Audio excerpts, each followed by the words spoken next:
السلام علیکم ورحمۃ اللہ وبرکاتہ۔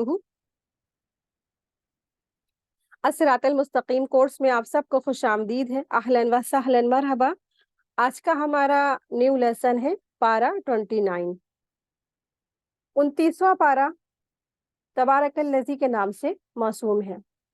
اس کی 11 صورتیں ہیں: الملک، القلم، الحاقہ، المعارج، سورہ نوح، الجن، المزمل، المدثر، القیامہ، الدہر، اور پھر آخر میں سورہ المرسلات۔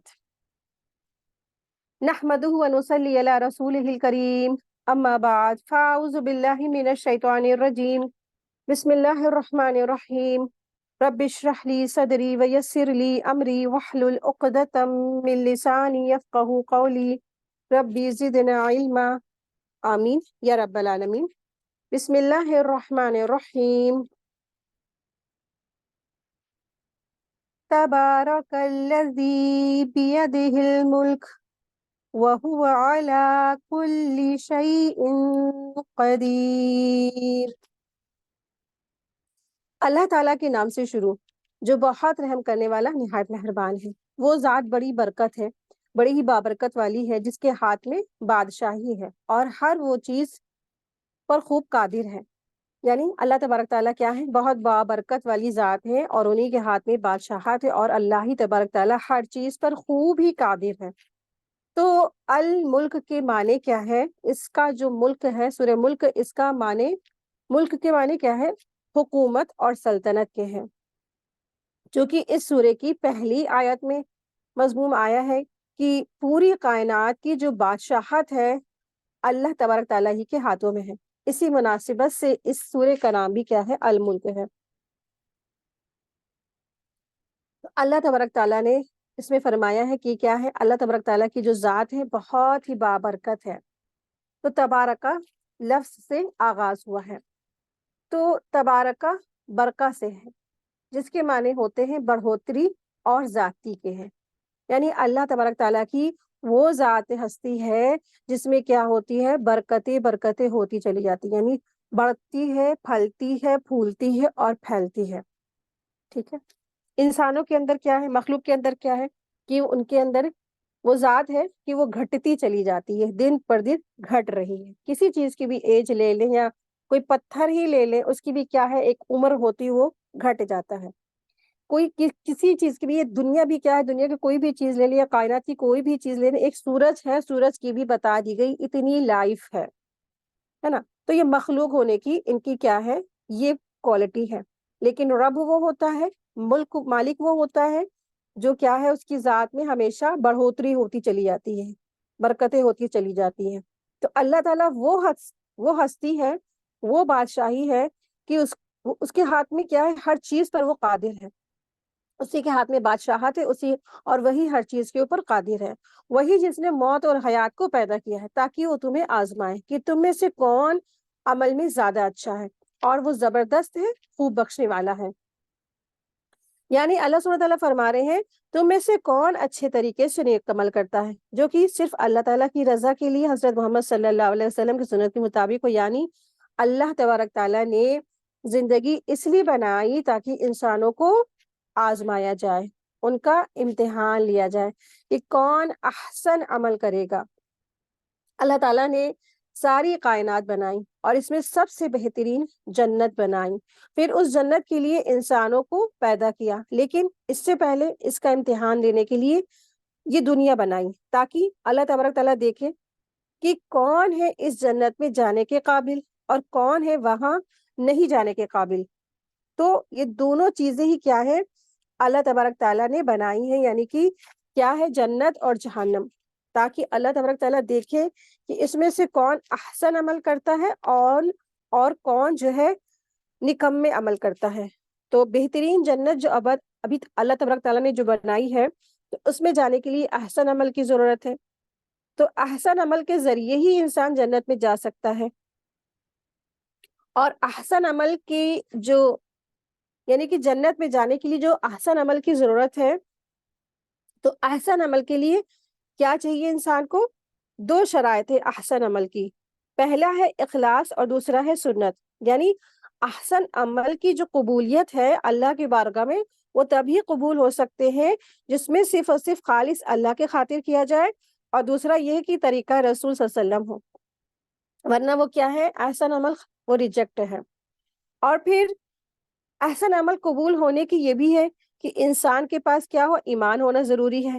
ٹھیک ہے, تو احسن عمل تبھی قبول ہوں گے اللہ کی بارگاہ میں جب انسان کے پاس کیا ہوگا, ایمان کی دولت ہوگی.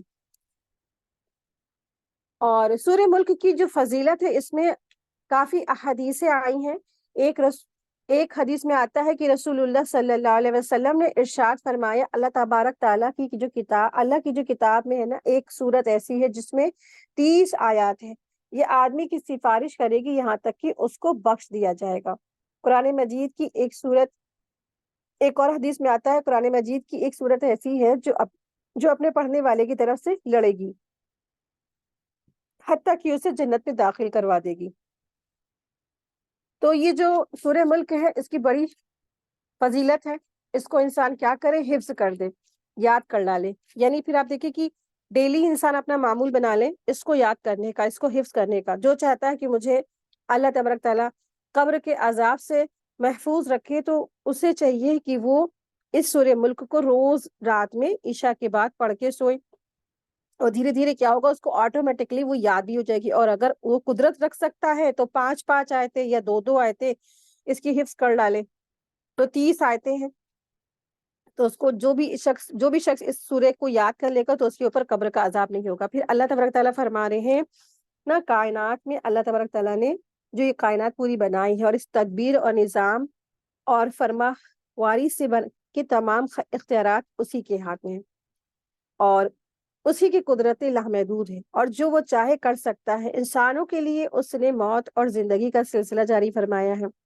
پہلے ان کی روحوں کو تخلیق کیا اور عہد الست یعنی اپنے رب سے اقرار لے کر کہ موت کی نیند سلا دیا, یعنی عہد الست سب سے لیا. پھر زندہ کیا اور جس کے ساتھ دنیاوی زندگی بسر کرنے کے لیے دنیا میں بھیج دیا. پھر وہ ہر انسان کو موت دے گا اور آخر میں انہیں ہمیشگی کی زندگی کے لیے زندہ کیا جائے گا. 2 موتوں کے درمیان جو دنیا کی زندگی میں وہ جو عارضی ہے اور وہ محدود زندگی ہے, لیکن یہ انتہائی اہم ہے. اس زندگی کو اللہ تعالیٰ نے امتحان بنایا ہے. یہ دنیاوی زندگی کیا ہے, ایک امتحان ہے.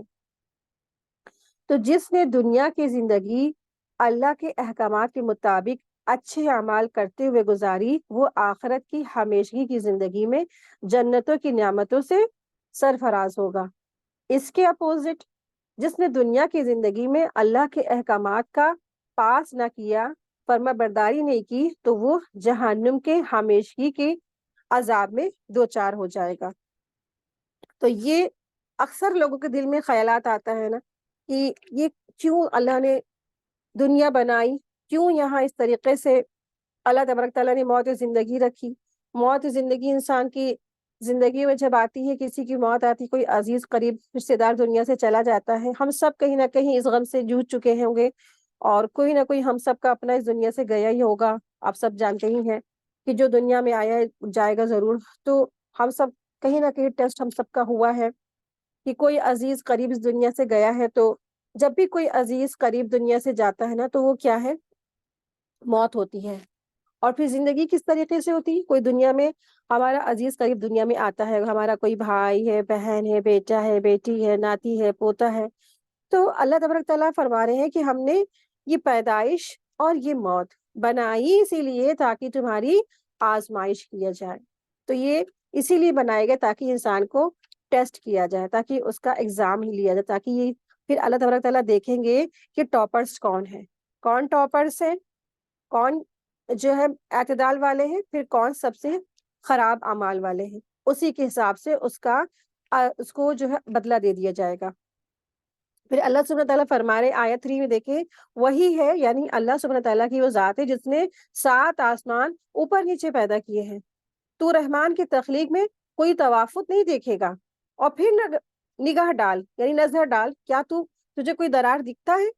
تو اللہ سبحانہ تعالیٰ نے دعوت دی ہے, اور ایک بار دیکھنے کی طرف دعوت دی اور پھر دوبارہ دیکھنے کی طرف دعوت دی. آپ نے دیکھا ہوگا کہ جب بھی آپ نے نا کوئی دال وغیرہ یا رائس وغیرہ اب تو الحمدللہ ماشاء اللہ پیکٹوں میں بالکل صاف کلین آتے ہیں، لیکن ایک وقت تھا کہ سب لوگ چنتے تھے چاول دال وغیرہ، ہے نا، یا آپ نے کوئی زیرہ وغیرہ ہوگا، کوئی مسالہ وغیرہ باریک سا ہوتا ہے، اس میں کنکڑ ہوتے ہیں. جب ایک بار انسان چن لیتا ہے چاول دال یا کوئی رائس یا ایسے کوئی مسالے کو، تب پھر کیا کرتا ہے، جب دوبارہ چننے بیٹھتا کوئی دوسرا شخص تو کیا ہوتا ہے، اس میں پھر سے کچھ نہ کچھ کوڑا کرکٹ یا کچرا نکل آتا ہے. تو دوبارہ دیکھنے پہ یہ ہوتا ہے. اسی لیے اللہ تبارک تعالیٰ نے فرمایا کہ کیا ہے، ایک بار تم نے دیکھا، تمہیں رحمان کی تخلیق میں کوئی تمہیں کچھ نقص آتا ہے، نظر نہیں آتا نا، تو پھر تم دوبارہ پھر نگاہ ڈالو اور پھر دیکھو تمہیں کوئی درار دکھتی ہے کیا. تو بعض دفعہ دوبارہ غور سے دیکھنے سے کوئی نقص اور عیب نکل آتا ہے.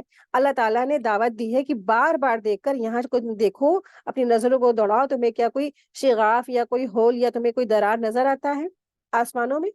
پھر بار بار نگاہ دوڑا، تیری نگاہ ذلیل اور خوار ہو کر تیری طرف واپس لوٹ آئے گی، جب کہ وہ تھکی ماندی ہوگی. ٹھیک ہے، جتنی بار دیکھو گے تمہیں کبھی بھی اللہ کی تخلیق میں کوئی بھی نقص نہیں دیکھے گا. اور بلا شبہ ہم نے دنیا والے آسمان کو چراغوں سے زینت دی ہے اور انہیں شیطانوں کو مار بھگانے کا ذریعہ بنایا ہے، اور ہم نے ان کے لیے بھڑکتی ہوئی آگ عذاب تیار کر رکھا ہے. اور جن لوگوں نے اپنے رب سے کفر کیا ان کے لیے جہنم کا عذاب ہے اور وہ برا ٹھکانہ ہے. جب وہ اس میں ڈالے جائیں گے تو اس کی دہاڑ سنیں گے اور وہ جوش مار رہی ہوگی. کون جوش مار رہی ہوگی، کون دہاڑ مار رہی ہوگی؟ جہنم. غریب ہے کہ وہ غیظ اور غضب سے پھٹ پڑے. جب بھی کوئی گروہ اس میں ڈالا جائے گا تو اس کے داروغہ ان سے پوچھیں گے، کیا تمہارے پاس کوئی ڈرانے والا نہیں آیا تھا؟ تو وہ کہیں گے، کیوں نہیں، یقیناً ہمارے پاس ڈرانے والے آئے تھے، چنانچہ ہم نے ہی جھٹلایا اور کہا کہ اللہ نے کچھ بھی نہیں اتارا، تم تو بہت ہی بڑی گمراہی میں ہو. اور وہ کہیں گے کہ کاش ہم سنتے یا سمجھتے ہوتے تو ہم دوزخیوں میں نہ ہوتے. یعنی وہ آخرت میں کیا کریں گے، جہنمی لوگ حسرت کریں گے کہ کاش ہم نے رسول کی بات مان لی ہوتی، کاش ہم نے ان کی دعوت کو سمجھ لیا ہوتا، تو کاش آج ہم نہ دوزخ میں نہ آج پہنچے ہوتے.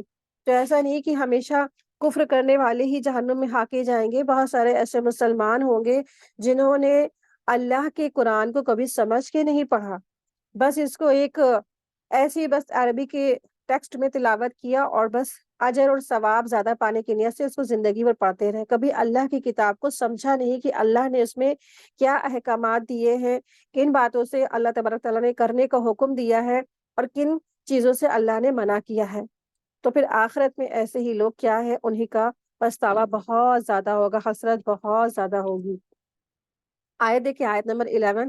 پھر وہ اپنے گناہوں کا اقرار کریں گے، چنانچہ دوزخیوں پر لعنت ہے. اب وہاں پر چاہے انسان کتنا بھی گناہ ایکسیپٹ کر لے، کتنا بھی گناہ اپنے کیا ہے پچھتاوا کر لے اور کہہ لے کہ ہاں اللہ ہم سے گناہ ہو گیا، ہم سے غلطی ہو گئی، ہمیں معاف کر دیجئے، معاف کر دی، لیکن کیا ہے آخرت میں تو کیا ہے، فائنل ڈیسٹینیشن ہے، فائنل ڈیسیزن وہاں لیے جائیں گے ہمیشہ ہمیشہ کے لیے.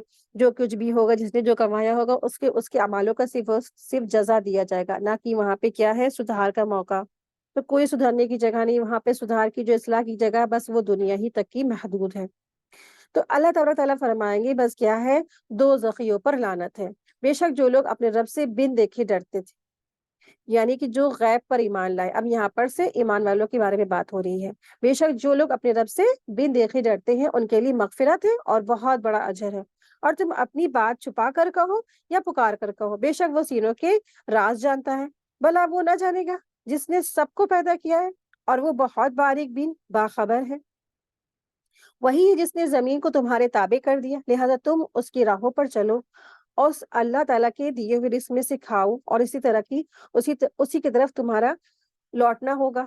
تو اللہ تبارک تعالیٰ فرما رہے وہی ہے جس نے تمہارے لیے زمین کو تابع کر دیا. تابع کس طرح سے تابع ہے کہ جدھر دل چاہتا ہے انسان زمینوں کو کاٹ کاٹ کے راستے بنا لیتا ہے، جدھر دل چاہتا ہے انسان اس کو کھودتا ہے اور نکالتا ہے، اس میں سے جوتتا ہے اور پھر کیا کرتا ہے بیج بوتا ہے اور پھر بہت بڑی بڑی فصلیں، کھیت باغات سب کچھ تیار کر لیتا ہے. جدھر بھی دل چاہتا ہے انسان کتنی گہری نیب کھود کے بڑے بڑے کیا ہے محلات تیار کر لیتا ہے، بنگلے تیار کر لیتا ہے، گھر تیار کر لیتا ہے. بس کیا کہا جا رہا ہے کہ اللہ کے دیے ہوئے چیزوں میں سے کھاؤ، اللہ تعالیٰ کی اطاعت کرو، کہ تمہیں کیا کرنا ہے، اللہ تبارک تعالیٰ کی طرف ہی لوٹ کر آنا ہے. کیا تم اس اللہ سے بے خوف ہو گئے جو آسمان میں ہے؟ یہ ہے کہ وہ تمہیں زمین میں دھسا دے تو اچانک وہ لرزنے لگے، یا تم اس اللہ سے بے خوف ہو گئے جو آسمانوں میں ہے، یہ ہے کہ وہ تم پر پتھراؤ کرنے والی آندھی بھیجے، پھر جلد تم جان لوگو کہ میرا ڈرانا کیسا ہے، اور بلا شبہ جھٹلا چکے ہیں جو ان سے پہلے تھے، چنانچہ دیکھ لو میرا عذاب کیسا ہوا۔ کیا انہوں نے اپنے اوپر پرندے نہیں دیکھے، پنکھ پھیلاتے ہیں اور سکوڑتے ہوئے، انہیں اللہ رحمان کے سوا کوئی نہیں تھامتا، بے شک وہ ہر چیز کو خوب دیکھ رہا ہے۔ بھلا ایسا کون ہے جو تمہاری فوج بن کر تمہاری مدد کرے سوائے رحمان کے؟ کافر تو نیرے دھوکے میں ہیں۔ بھلا ایسا کون ہے جو تمہیں رزق دے اگر رحمان اپنا رزق روک لے؟ لیکن وہ سرکشی اور حق سے گریز پر اڑے ہوئے ہیں۔ بھلا جو شخص اوندھا ہو کر اپنے چہرے کے بل چلتا ہو، وہ زیادہ ہدایت یافتہ ہے یا وہ جو بالکل سیدھا ہو کر صراط مستقیم پر چلتا ہو؟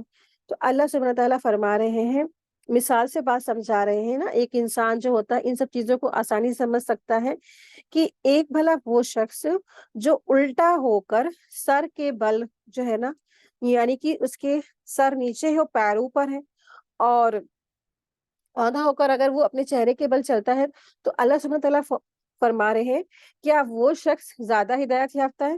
کہ کیا وہ شخص جو ہے نا سیدھی راہ پہ چل سکتا ہے نا؟ وہ تو آڑے ترچھے الٹے سیدھے ہی قدم رکھے گا، کیونکہ اس کو صحیح چیز نظر نہیں آ رہی ہوتی نا، ہر چیز ٹیڑھی نظر آ رہی ہوتی، الٹی نظر آ رہی ہوتی ہے۔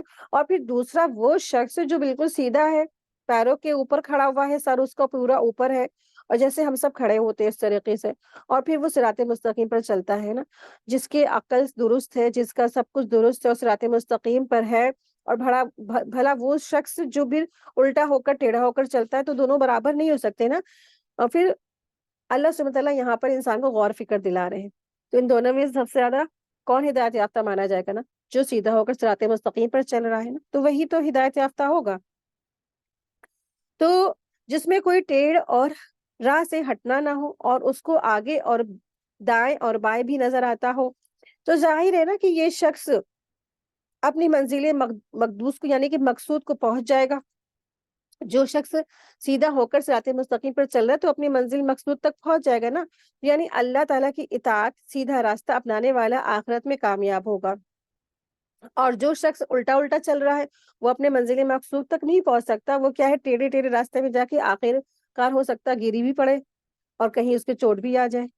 تو مثالوں سے اللہ سبحانہ تعالیٰ قرآن کریم میں باتیں سمجھاتے تاکہ انسان غور فکر کرے۔ آیت دیکھیے، آیت نمبر 23، کہہ دیجئے وہی جس نے تمہیں پیدا کیا اور تمہارے کان، آنکھیں اور دل بنائے، تم کم ہی شکر ادا کرتے ہو۔ کہہ دیجئے وہی ہے جس نے تمہیں زمین میں پھیلایا اور اسی کے حضور تم اکٹھے کیے جاؤ گے۔ اور وہ کافر کہتے ہیں کہ یہ قیامت کا وعدہ کب پورا ہوگا؟ اگر تم سچے ہو تو کہہ دیجئے بے شک اس کا علم تو صرف اللہ تعالیٰ کے پاس ہے، اور بے شک میں تو واضح طور پر ڈرانے والا ہوں۔ پھر جب وہ اسے قریب دیکھیں گے تو کافر کے چہرے بگڑ جائیں گے اور کہا جائے گا یہی ہے جو تم مانگتے تھے۔ کہہ دیجئے بھلا دیکھو اللہ تعالیٰ چاہے تو مجھے اور ان کو جو میرے ساتھ ہیں ہلاک کر دے، یا ہم پر رحم کرے، تو کافر کو دردناک عذاب سے کون پناہ دے گا؟ کہہ دیجئے وہ رحمان ہے، ہم اس پر ایمان لائے اور اسی پر ہم نے توکل کیا، چنانچہ تم جلد جان لوگو کہ کون کھلی گمراہی میں ہے۔ کہہ دیجئے بھلا دیکھو تو اگر تمہارا کنواں کا پانی گہرا ہو جائے تو تمہارے پاس نیتھرا پانی کون لائے گا؟ سورہ قلم، سورہ قلم میں قلم کا ذکر ہے، اور اللہ تبارک تعالیٰ نے قلم کی قسم کھا کر فرمایا ہے۔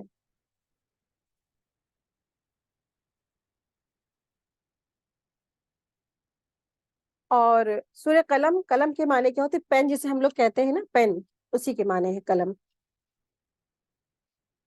قلم پین کو کہتے ہیں، اور اس سورے میں شروع میں ہی قلم کی قسم کھائی گئی، اس لیے اس سورہ کا نام کیا ہے؟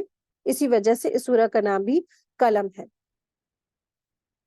اور یہ سورت کیا ہے؟ دراصل مکی صورتوں میں سے ہے۔ بسم اللہ الرحمن الرحیم، شروع اللہ تعالیٰ کے نام سے جو بہت رحم کرنے والا ہے، نہایت مہربان ہے۔ نون، قسم ہے قلم کی اور اس کی جو وہ لکھتے ہیں۔ اے نبی صلی اللہ علیہ وسلم، آپ اپنے رب کے فضل سے مجنون نہیں ہیں۔ ٹھیک ہے، تو اللہ تبارک تعالیٰ کیا فرما رہے ہیں رسول اللہ صلی اللہ علیہ وسلم کو؟ یہ اے نبی کریم صلی اللہ علیہ وسلم، آپ نا اپنے رب کے فضل و کرم سے مجنون نہیں، یعنی کہ دیوانے نہیں ہیں۔ نبی اکرم صلی اللہ علیہ وسلم پر جب بھی پہلی وحی نازل ہوئی اور آپ صلی اللہ علیہ وسلم غار ہیرا سے گھبرا ہوئے آئے، تو مشرکین مکہ نے مشہور کر دیا کہ آپ صلی اللہ علیہ وسلم پر کسی جن کا سایہ ہو گیا ہے معاذ اللہ، اور آپ صلی اللہ علیہ وسلم کیا ہے، مجنون ہیں۔ ان آیات میں اللہ تبارک تعالیٰ نے آپ صلی اللہ علیہ وسلم کی دلجوئی کے لیے فرمایا کہ قلم اور اس کے ذریعے لکھی جانے والی پوری تاریخ انسانی کی تحریری کی گواہ ہے کہ آپ صلی اللہ علیہ وسلم کیا ہے، مجنون نہیں ہے، دیوانے نہیں ہے۔ کوئی مجنون قرآن جیسی اعلیٰ علمی اور بہترین کلام لوگوں کے سامنے بیان نہیں کر سکتا، نہ ہی کوئی مجنون اخلاق کے اس عظیم مقام تک پہنچ سکتا ہے جس پر آپ صلی اللہ علیہ وسلم پہنچے ہوئے ہیں، فائز ہیں۔ اللہ تعالیٰ نے آپ صلی اللہ علیہ وسلم کے لیے ایک ایسا اجر طے کر دیا ہے جس کی کوئی انتہا نہیں۔ اللہ تعالیٰ ہمارے دلوں میں آپ صلی اللہ علیہ وسلم کی محبت کی خوشبو سے معطر فرمائے، آپ صلی اللہ علیہ وسلم کی عظمت کے احسان سے مزین، اور آپ صلی اللہ علیہ وسلم کے ادب احترام کے پاس سے مؤدب فرمائے، آمین یا رب العالمین۔ تو یہاں پر اللہ سبحانہ تعالیٰ نے قلم کی قسم کھائی ہے کہ قلم ہے قسم کی۔ تو اللہ تبارک تعالیٰ نے 4 چیزوں کو اپنے ہاتھوں سے بنایا۔ پہلی چیز عرش، دوسرا قلم، تیسرا آدم علیہ السلام، اور چوتھا جنت عدن۔ پھر باقی مخلوق کلمہ کن سے پیدا فرمائی۔ تو قلم کی کیوں قسم کھائی گئی؟ آپ دیکھیں کہ قلم سے نا قرآن کریم لکھا گیا، قلم سے ہی انسان کے کیا ہے، تقدیریں لکھی گئی، قلم سے ہی انسان کے اعمال لکھے جا رہے ہیں، ٹھیک ہے۔ تو اسی لیے قلم کی بڑی فضیلت ہے، اسی لیے اللہ سبحانہ تعالیٰ نے قلم کی جو ہے قسم کھا کے فرمایا ہے۔ اور قلم کے قسم کھانے کے بعد اللہ سبحانہ تعالیٰ فرما رہے ہیں کہ اے نبی صلی اللہ علیہ وسلم، آپ جو ہے اپنے رب کے فضل سے کیا ہے، دیوانے نہیں ہیں، مجنون نہیں ہیں، اور بے شک آپ کے لیے بے انتہا اجر ہے، اور یقیناً آپ خلق عظیم پر کاربند ہیں۔ پھر جلدی آپ دیکھ لیں گے کہ کافی لوگ، یعنی کہ جلدی آپ دیکھ لیں گے کہ کافی لوگ بھی دیکھیں گے کہ کون تم میں سے دیوانہ ہے، ٹھیک ہے۔ تو پتہ چل جائے گا آخرت میں جب آپ صلی اللہ علیہ وسلم کو بلند رتبات، بلند اجر دیے جائیں گے نا، آپ صلی اللہ علیہ وسلم کہاں پہ فائز ہوں گے؟ آخرت میں، قیامت کے دن حوض کوثر پہ نا۔ اللہ تبارک تعالیٰ نے اللہ کے رسول صلی اللہ علیہ وسلم کو اتنا درجے بلند کیے کہ کیا ہے، آپ صلی اللہ علیہ وسلم کیا ہوئے، خوش کر دیے گئے۔ تو آپ صلی اللہ علیہ وسلم کو حوض کوثر پہ جو ہے فیض پہنچایا اللہ تعالیٰ نے۔ پھر جنت میں سب سے اونچا بلند مقام ہے، وہاں پر آپ صلی اللہ علیہ وسلم کو انشاءاللہ جگہ ملے گی نا، وسیلہ ایک بہت بلند اونچا مرتبہ جگہ، ایک مقام ہے آخرت میں، جنت میں۔ تو آپ صلی اللہ علیہ وسلم کو انشاءاللہ وہ ملے گی۔ تو کسی ایک شخص کو ملنا ہے پورے کائنات میں، تو اور اس پہ آپ صلی اللہ علیہ وسلم کو ملے گی وہ جگہ، ٹھیک ہے۔ تو خلق عظیم سے مراد اسلام، دین یا قرآن ہے۔ مطلب یہ ہے کہ تو اس خلق پر ہے جس کا حکم اللہ نے تجھے قرآن میں یا دین میں، اسلام میں دیا ہے۔ تو آپ صلی اللہ علیہ وسلم کیا ہے، خلق عظیم پر کاربند ہے۔ اور پھر آپ جلد جان دیکھ لیں گے، پھر آپ دیکھ لیں گے کہ کافی لوگ بھی دیکھ لیں گے کہ تم میں سے دیوانہ کون ہے۔ آخرت میں پتہ چل جائے گا جب رزلٹ بٹے گا دوسروں کا، ایک دوسرے کا۔ آیت نمبر دیکھیں 7، بے شک آپ کا رب ہی اس سے بہتر جانتا ہے جو اس کی راہ سے بھٹکا ہوا ہے، اور وہ وہی بہتر جانتا ہے ہدایت پانے والوں کو۔ تو آپ جھٹلانے والوں کی اطاعت نہ کریں، وہ چاہتے ہیں کہ آپ کچھ نرم پڑے تو وہ بھی نرم پڑ جائیں، اور آپ ہر قسم کھانے والے ذلیل کی بات نہ مانیں۔ تو جو تانے دینے والا ہے بہت بڑا چغل خور ہے، بھلائی سے روکنے والا، حد سے گزرنے والا سخت گناہگار ہے، اجڑے ہوئے اور اس کے علاوہ بد اصل ہے۔ یعنی اوجڑ ہے اور اس کے علاوہ بد اصل ہے۔ بد اصل ایک مطلب اس ایک شخص ہے، اللہ سبحانہ تعالیٰ اس کے بارے میں یہاں بات فرما رہے، لیکن قرآن کریم کا یہی بہترین اصول ہے کہ اللہ سبحانہ تعالیٰ کسی کی بھی بات کرتے ہیں، کوئی خاص بات ہوتی ہے، کسی میں برائی ہوتی ہے نا، تو اللہ تبارک تعالیٰ نے کبھی بھی اس کا نام نہیں لیا۔ یعنی کوئی بھی برائی تھی تو اللہ سبحانہ تعالیٰ نے کبھی بھی اس کا نام قرآن میں مینشن نہیں کیا۔ کیوں؟ کہ تاکہ لوگ یہ نہ سمجھے کہ یہ جو برائی فلاں شخص کے بارے میں بات ہو رہی، ہم سے اس سے کیا مطلب ہے، ہمارے کے بارے میں تو بات ہی نہیں ہو رہی ہے نا، تو جس کے بارے میں بات ہو رہی اسی سے مطلب مراد ہے، تو ہمارا اس پہ عمل کرنے کی کیا ضرورت ہے۔ تو جب اسی لیے نام نہیں آیا، تو اب ہر وہ شخص اس پہ اپنے آپ کو غور فکر میں ڈالے کہ کہیں یہ برائی ہمارے اندر تو نہیں ہے، کہیں ہم تو ایسا تو نہیں چغل خوری کرنے والے ہیں، یا ہم بہت زیادہ بد مزاج ہیں، اکھڑ ہیں، ہے نا، سخت گنہگار ہیں، حد سے گزرنے والے اور نیکیوں سے روکنے والے، کہیں یہ صفات ہمارے اندر تو نہیں۔ تو کہا یہ جاتا ہے کہ یہ جو ہے آیت ہے کہ آیت نمبر 14، اس لیے کہ وہ مال اور بیٹوں والا ہے، ساتھ ہی ساتھ کیا ہے اس کے پاس اللہ تبارک تعالیٰ نے دیے ہیں دنیاوی نعمتیں، اور جب ہماری آیتیں تلاوت کی جاتی تو وہ کہتا ہے یہ تو پہلوں کے افسانے ہیں، ہم جلد اسے اس کی ناک پر داغ لگا دیں گے، بے شک ہم نے انہیں آزمایا، ہم نے باغ والوں کو آزمایا تھا جب انہوں نے قسم کھائی کہ صبح ہوتے ہی اس کے پھل کو ضرور توڑ لیں گے۔ تو دراصل یہاں پہ باغ والوں کا واقعہ ہے، عرب کے لوگوں میں مشہور تھا۔ یہ باغ صنعاء سے تھوڑے ہی فاصلے پر تھا، اس کا مالک اس کی پیداوار میں غریبوں اور مسکینوں پر خرچ کرتا تھا، لیکن اس کے مرنے کے بعد جب اس کی اولادیں اس کی وارث بنی تو انہوں نے کہا ہمارے تو اپنے ہی خرچے مشکل سے پورے ہوتے ہیں اور ہم اس کی آمدنی میں سے غریبوں اور مانگنے والوں کو کس طرح سے دیں، تو چنانچہ اللہ تعالیٰ نے اس باغ کو تباہ کر دیا۔ کہتے ہیں کہ یہ واقعہ حضرت عیسیٰ علیہ السلام کے آسمان پر اٹھائے جانے سے تھوڑے عرصے کے بعد ہی میں پیش آیا تھا۔ تو مطلب جب والد زندہ تھے تو وہ غریبوں مسکینوں کو ان کا حصہ دیتے تھے، تو کیا تھا، باغ پھلتا تھا، پھولتا تھا، پھیلتا تھا، لیکن جب ان کی اولادوں کے ہاتھ میں آیا تو انہوں نے غریبوں مسکینوں کا حصہ نکالنا بند کر دی، جس کی وجہ سے رزلٹ کیا ہوا، باغ تباہ اور برباد کر دیا گیا۔ تو اس طرح سے یہ آزمائش میں ڈالے گئے، ٹھیک ہے، تو آزمایا اللہ تبارک تعالیٰ نے۔ آیت 18 دیکھیں، اور وہ انشاءاللہ نہیں کہہ رہے تھے، تو آپ کے رب کی طرف سے کوئی پھرنے والا نہیں، یعنی عذاب اس باغ پر پھر گیا جبکہ وہ سو رہے تھے، پھر وہ باغ کٹی کھیتی کی طرح ہو گیا۔ پھر صبح ہوتے ہی انہوں نے ایک دوسرے کو پکارا کہ تم اپنی کھیتی پر صبح سویرے چلو اگر تمہیں پھل توڑنا ہے، چنانچہ وہ چل پڑے، آپس میں چپ کے کہہ رہے تھے کہ آج ہم تمہارے پاس باغ میں کوئی مسکین یعنی غریب داخل نہ ہو جائے، اور وہ صبح سویرے سوچ کر لپکتے گئے کہ وہ مسکینوں پر قادر ہیں، یعنی کہ مسکینوں کو روکنے پر قادر ہیں۔ پھر جب انہوں نے باغ دیکھا تو کہا یقیناً ہم راستہ ہی بھول گئے، یعنی کہ غلط منزل پر آ گئے ہیں۔ تو ایک نے کہا نہیں بلکہ ہم تو محروم ہو گئے ہیں۔ ان کا بہترین کہنے لگا کہ کیا میں نے تمہیں نہیں کہا تھا کہ تم تسبیح کیوں نہیں کرتے ہو؟ انہوں نے کہا پاک ہے ہمارا رب، بے شک ہم ہی ظالم تھے۔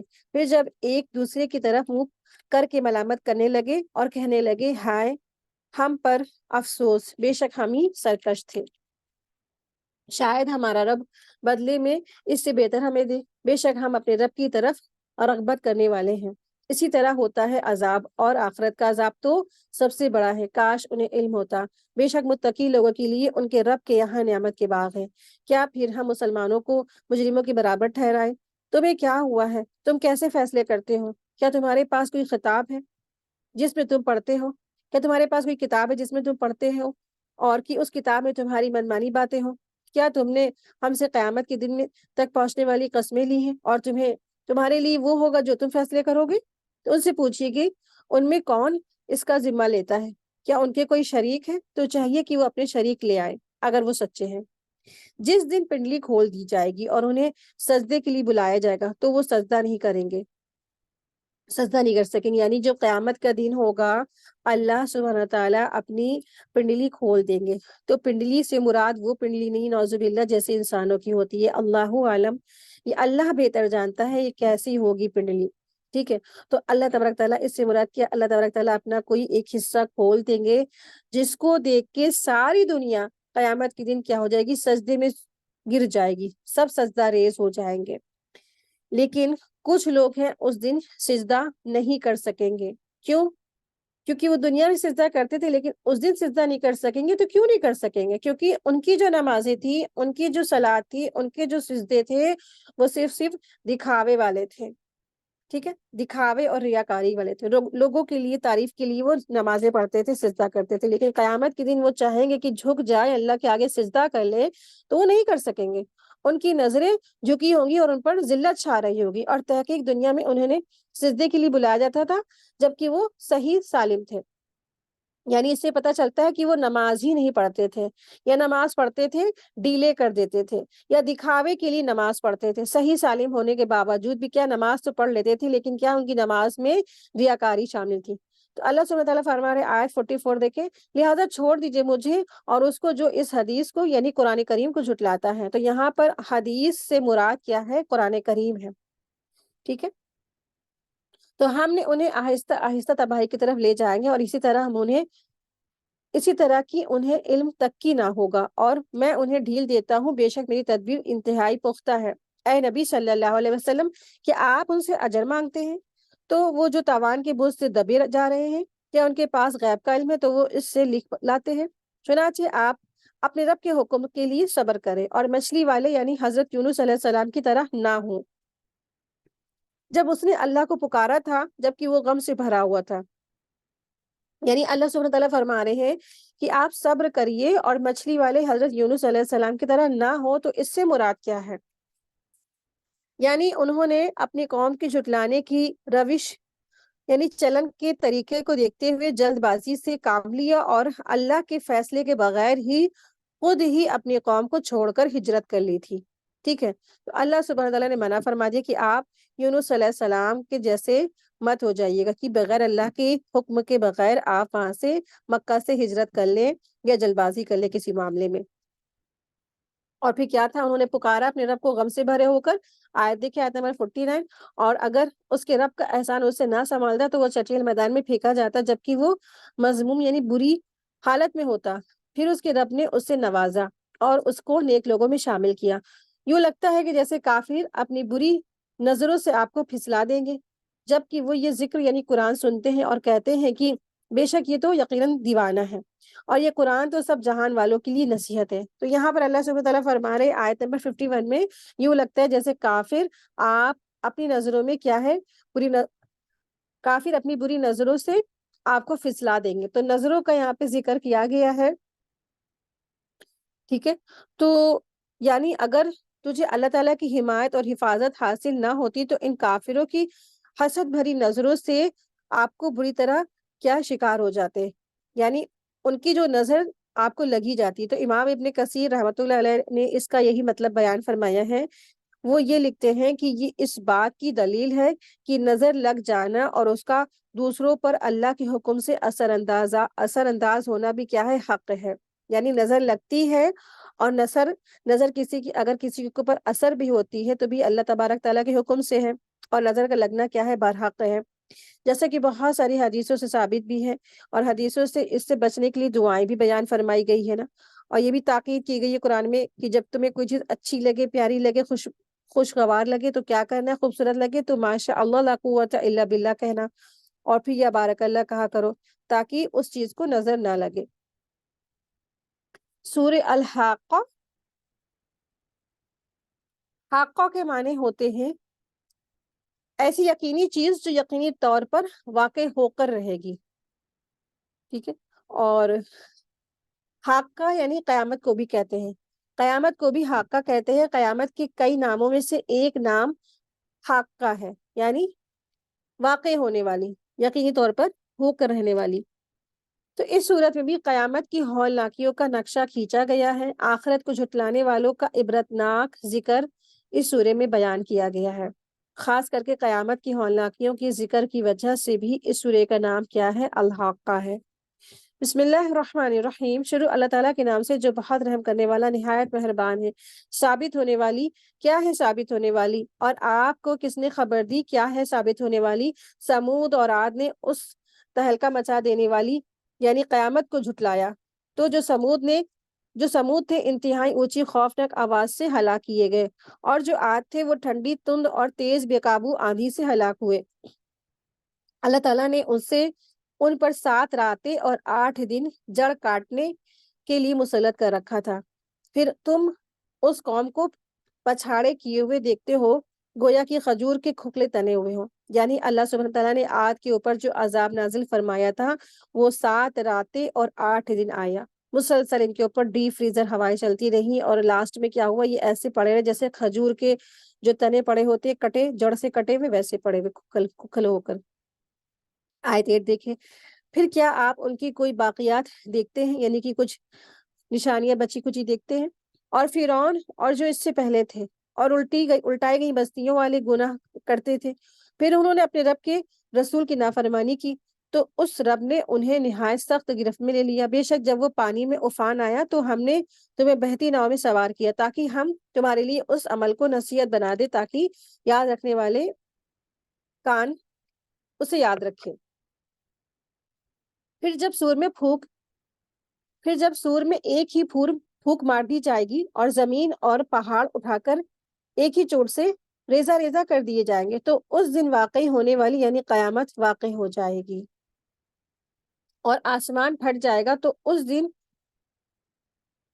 وہ اس دن بودا ہو جائے گا، یعنی آسمان کیا ہو جائے گا، اس دن بودا ہو جائے گا، اور فرشتے اس کے کنارے پر ہوں گے، اور اس دن 8 فرشتے آپ کے رب کا عرش اوپر اپنے اٹھائے ہوئے ہوں گے، ٹھیک ہے۔ تو اس سے کیا پتہ چلتا ہے، اللہ سبحانہ تعالیٰ کے جو خاص جو فرشتے ہیں، اللہ کا عرش اٹھانے والے جو خاص فرشتے ہیں وہ کتنے ہیں؟ اللہ کا عرش اٹھانے والے جو خاص فرشتے ہیں وہ 8 ہیں، یعنی ان مخصوص فرشتوں نے اللہ کے عرش کو اپنے سروں پر اٹھایا ہوا ہے۔ یہ بھی ممکن ہے کہ اس عرش مراد وہ عرش ہو جو فیصلہ کے لیے زمین پر رکھا جائے گا، جس پر اللہ تبارک تعالیٰ اپنی تجلی نازل فرمائیں گے، یعنی قیامت کے دن کے بھی عرش کی بات ہو رہی، کیونکہ اللہ تعالیٰ زمین پر آ جائیں گے نا، تو اس دن بھی تجلی فرمائیں گے، اور یا تو مراد اس سے جو آسمانوں پر عرش ہے اس سے، تو جو بھی عرش ہے اللہ تبارک تعالیٰ کا جو عرش تھامے ہوئے ہیں، یہ 8 فرشتے ہیں، بہت طاقتور ہیں۔ آیت دیکھیں، آیت نمبر 18، اس دن تمہاری پیشی ہوگی اور تمہارا کوئی راز چھپا نہ رہے گا، پھر جسے اس کا اعمال نامہ اس کے دائیں ہاتھ میں دیا جائے گا تو وہ کہے گا لو میرا نامہ اعمال پڑھو، اعمال نامہ پڑھ لو نا۔ تو یہ کیا ہے، بے شک مجھے یقیناً تھا کہ مجھے اپنے حساب کو ملنا ہے، یعنی اس کا جو اعمال نامہ ہے نا وہ زبردست کامیاب ہوگا، اس لیے وہ سب کو کہے گا کہ تم میرا اعمال نامہ پڑھ لو، اعمال نامہ میرا پڑھ لو، ٹھیک ہے۔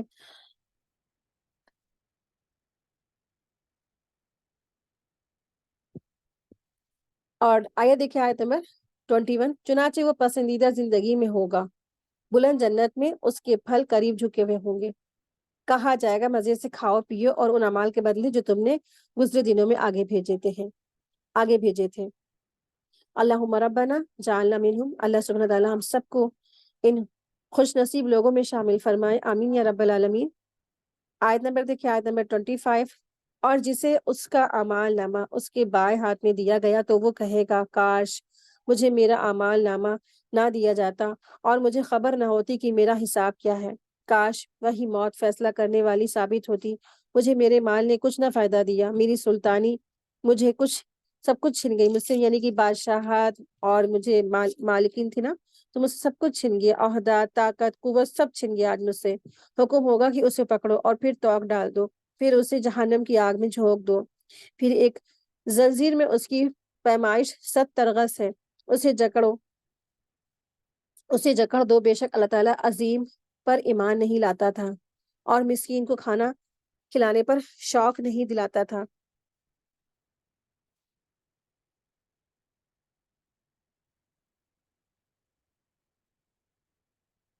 تو یہ ایک آخرت کو جھٹلانے والے کے بارے میں بیان کیا جا رہا ہے، اور جس کی سب سے بڑی بدنیسی بھی یہ ہے کہ اس سے کہا جائے گا کہ بس تم داخل ہو جاؤ جہنم میں، اور اس کا جو ہے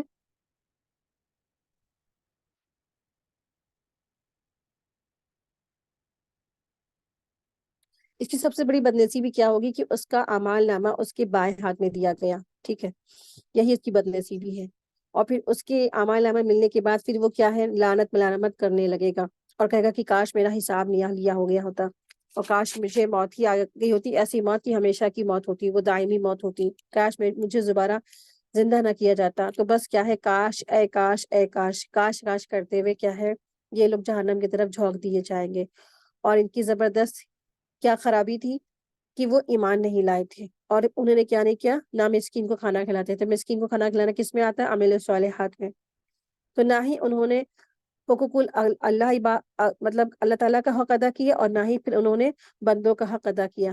تو اللہ تعالیٰ اپنا جو ہے ایمان لانا کیا ہے، اللہ تعالیٰ پر ایمان لانا ضروری ہے، اور پھر کیا ہے بندوں پر بھی، بندوں کے حق بھی ضروری، ان دونوں میں ہی کیا ہے بیلنس ہونا چاہیے، تو دونوں کو انسان کو کرنا ضروری ہے، اللہ پر ایمان اور پھر کیا عمل الصالحات۔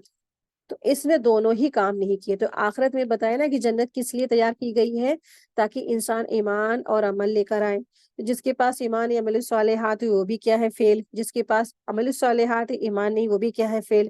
تو ایمان اور عمل الصالحات بہت ضروری ہے. آیت نمبر 35 دیکھیں. لہٰذا آج یہاں کوئی اس کا غم خوار دوست نہیں، اور زخموں کی دھون کے سوا کوئی خانہ نہیں. خطا کار کے سوا اسے کوئی خطا نہیں، خطا کاروں کے سوا اسے کوئی خطا نہیں. یعنی کہ جو زخموں کا دھون ہے نا، اس کو پانی پینا، کھانا کھانا، زخم کا درد، یہ سب ان کا مہمانی ہوگی. تو غسلین کا جو لفظ آیا ہے، تو اسی کو غسلین اسی کو کہتے ہیں جو سارے جہنمیوں کے زخموں کا دھون ہوگا، نہایت بدبودار اور نہایت کھولتا ہوا.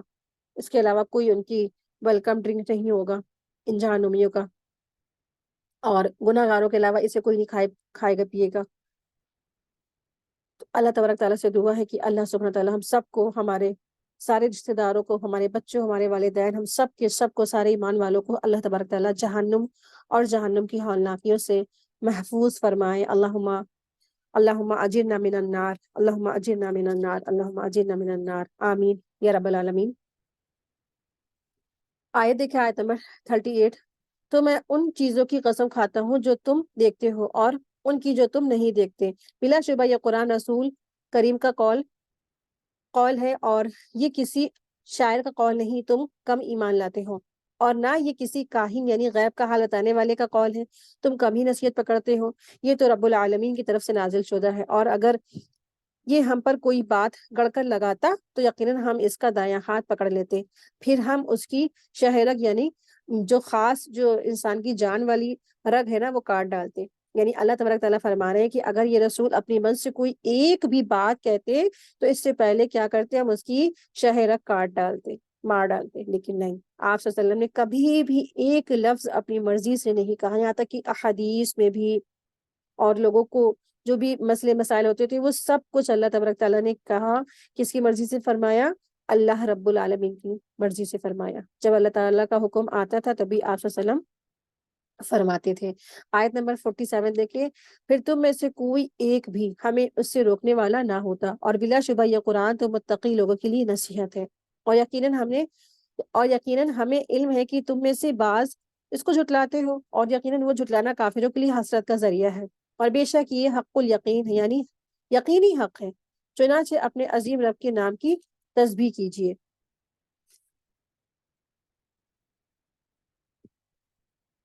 سورہ معارج کہتے ہیں سیڑھیوں کو. ٹھیک ہے، معارج معراج کی جمع ہے جس کے معنی ہوتے سیڑھیاں، زینوں کے یعنی کہ اسٹیئرز جسے کہتے ہیں. اس سورے میں بنیادی طور پر قیامت اور قیامت میں ہونے والے عذاب اور قبروں سے لوگوں کو نکالنے کا منظر کا تذکرہ ہوا ہے. اور بسم اللہ الرحمن الرحیم. شروع اللہ تعالیٰ کے نام سے جو بہت رحم کرنے والا نہایت مہربان ہے.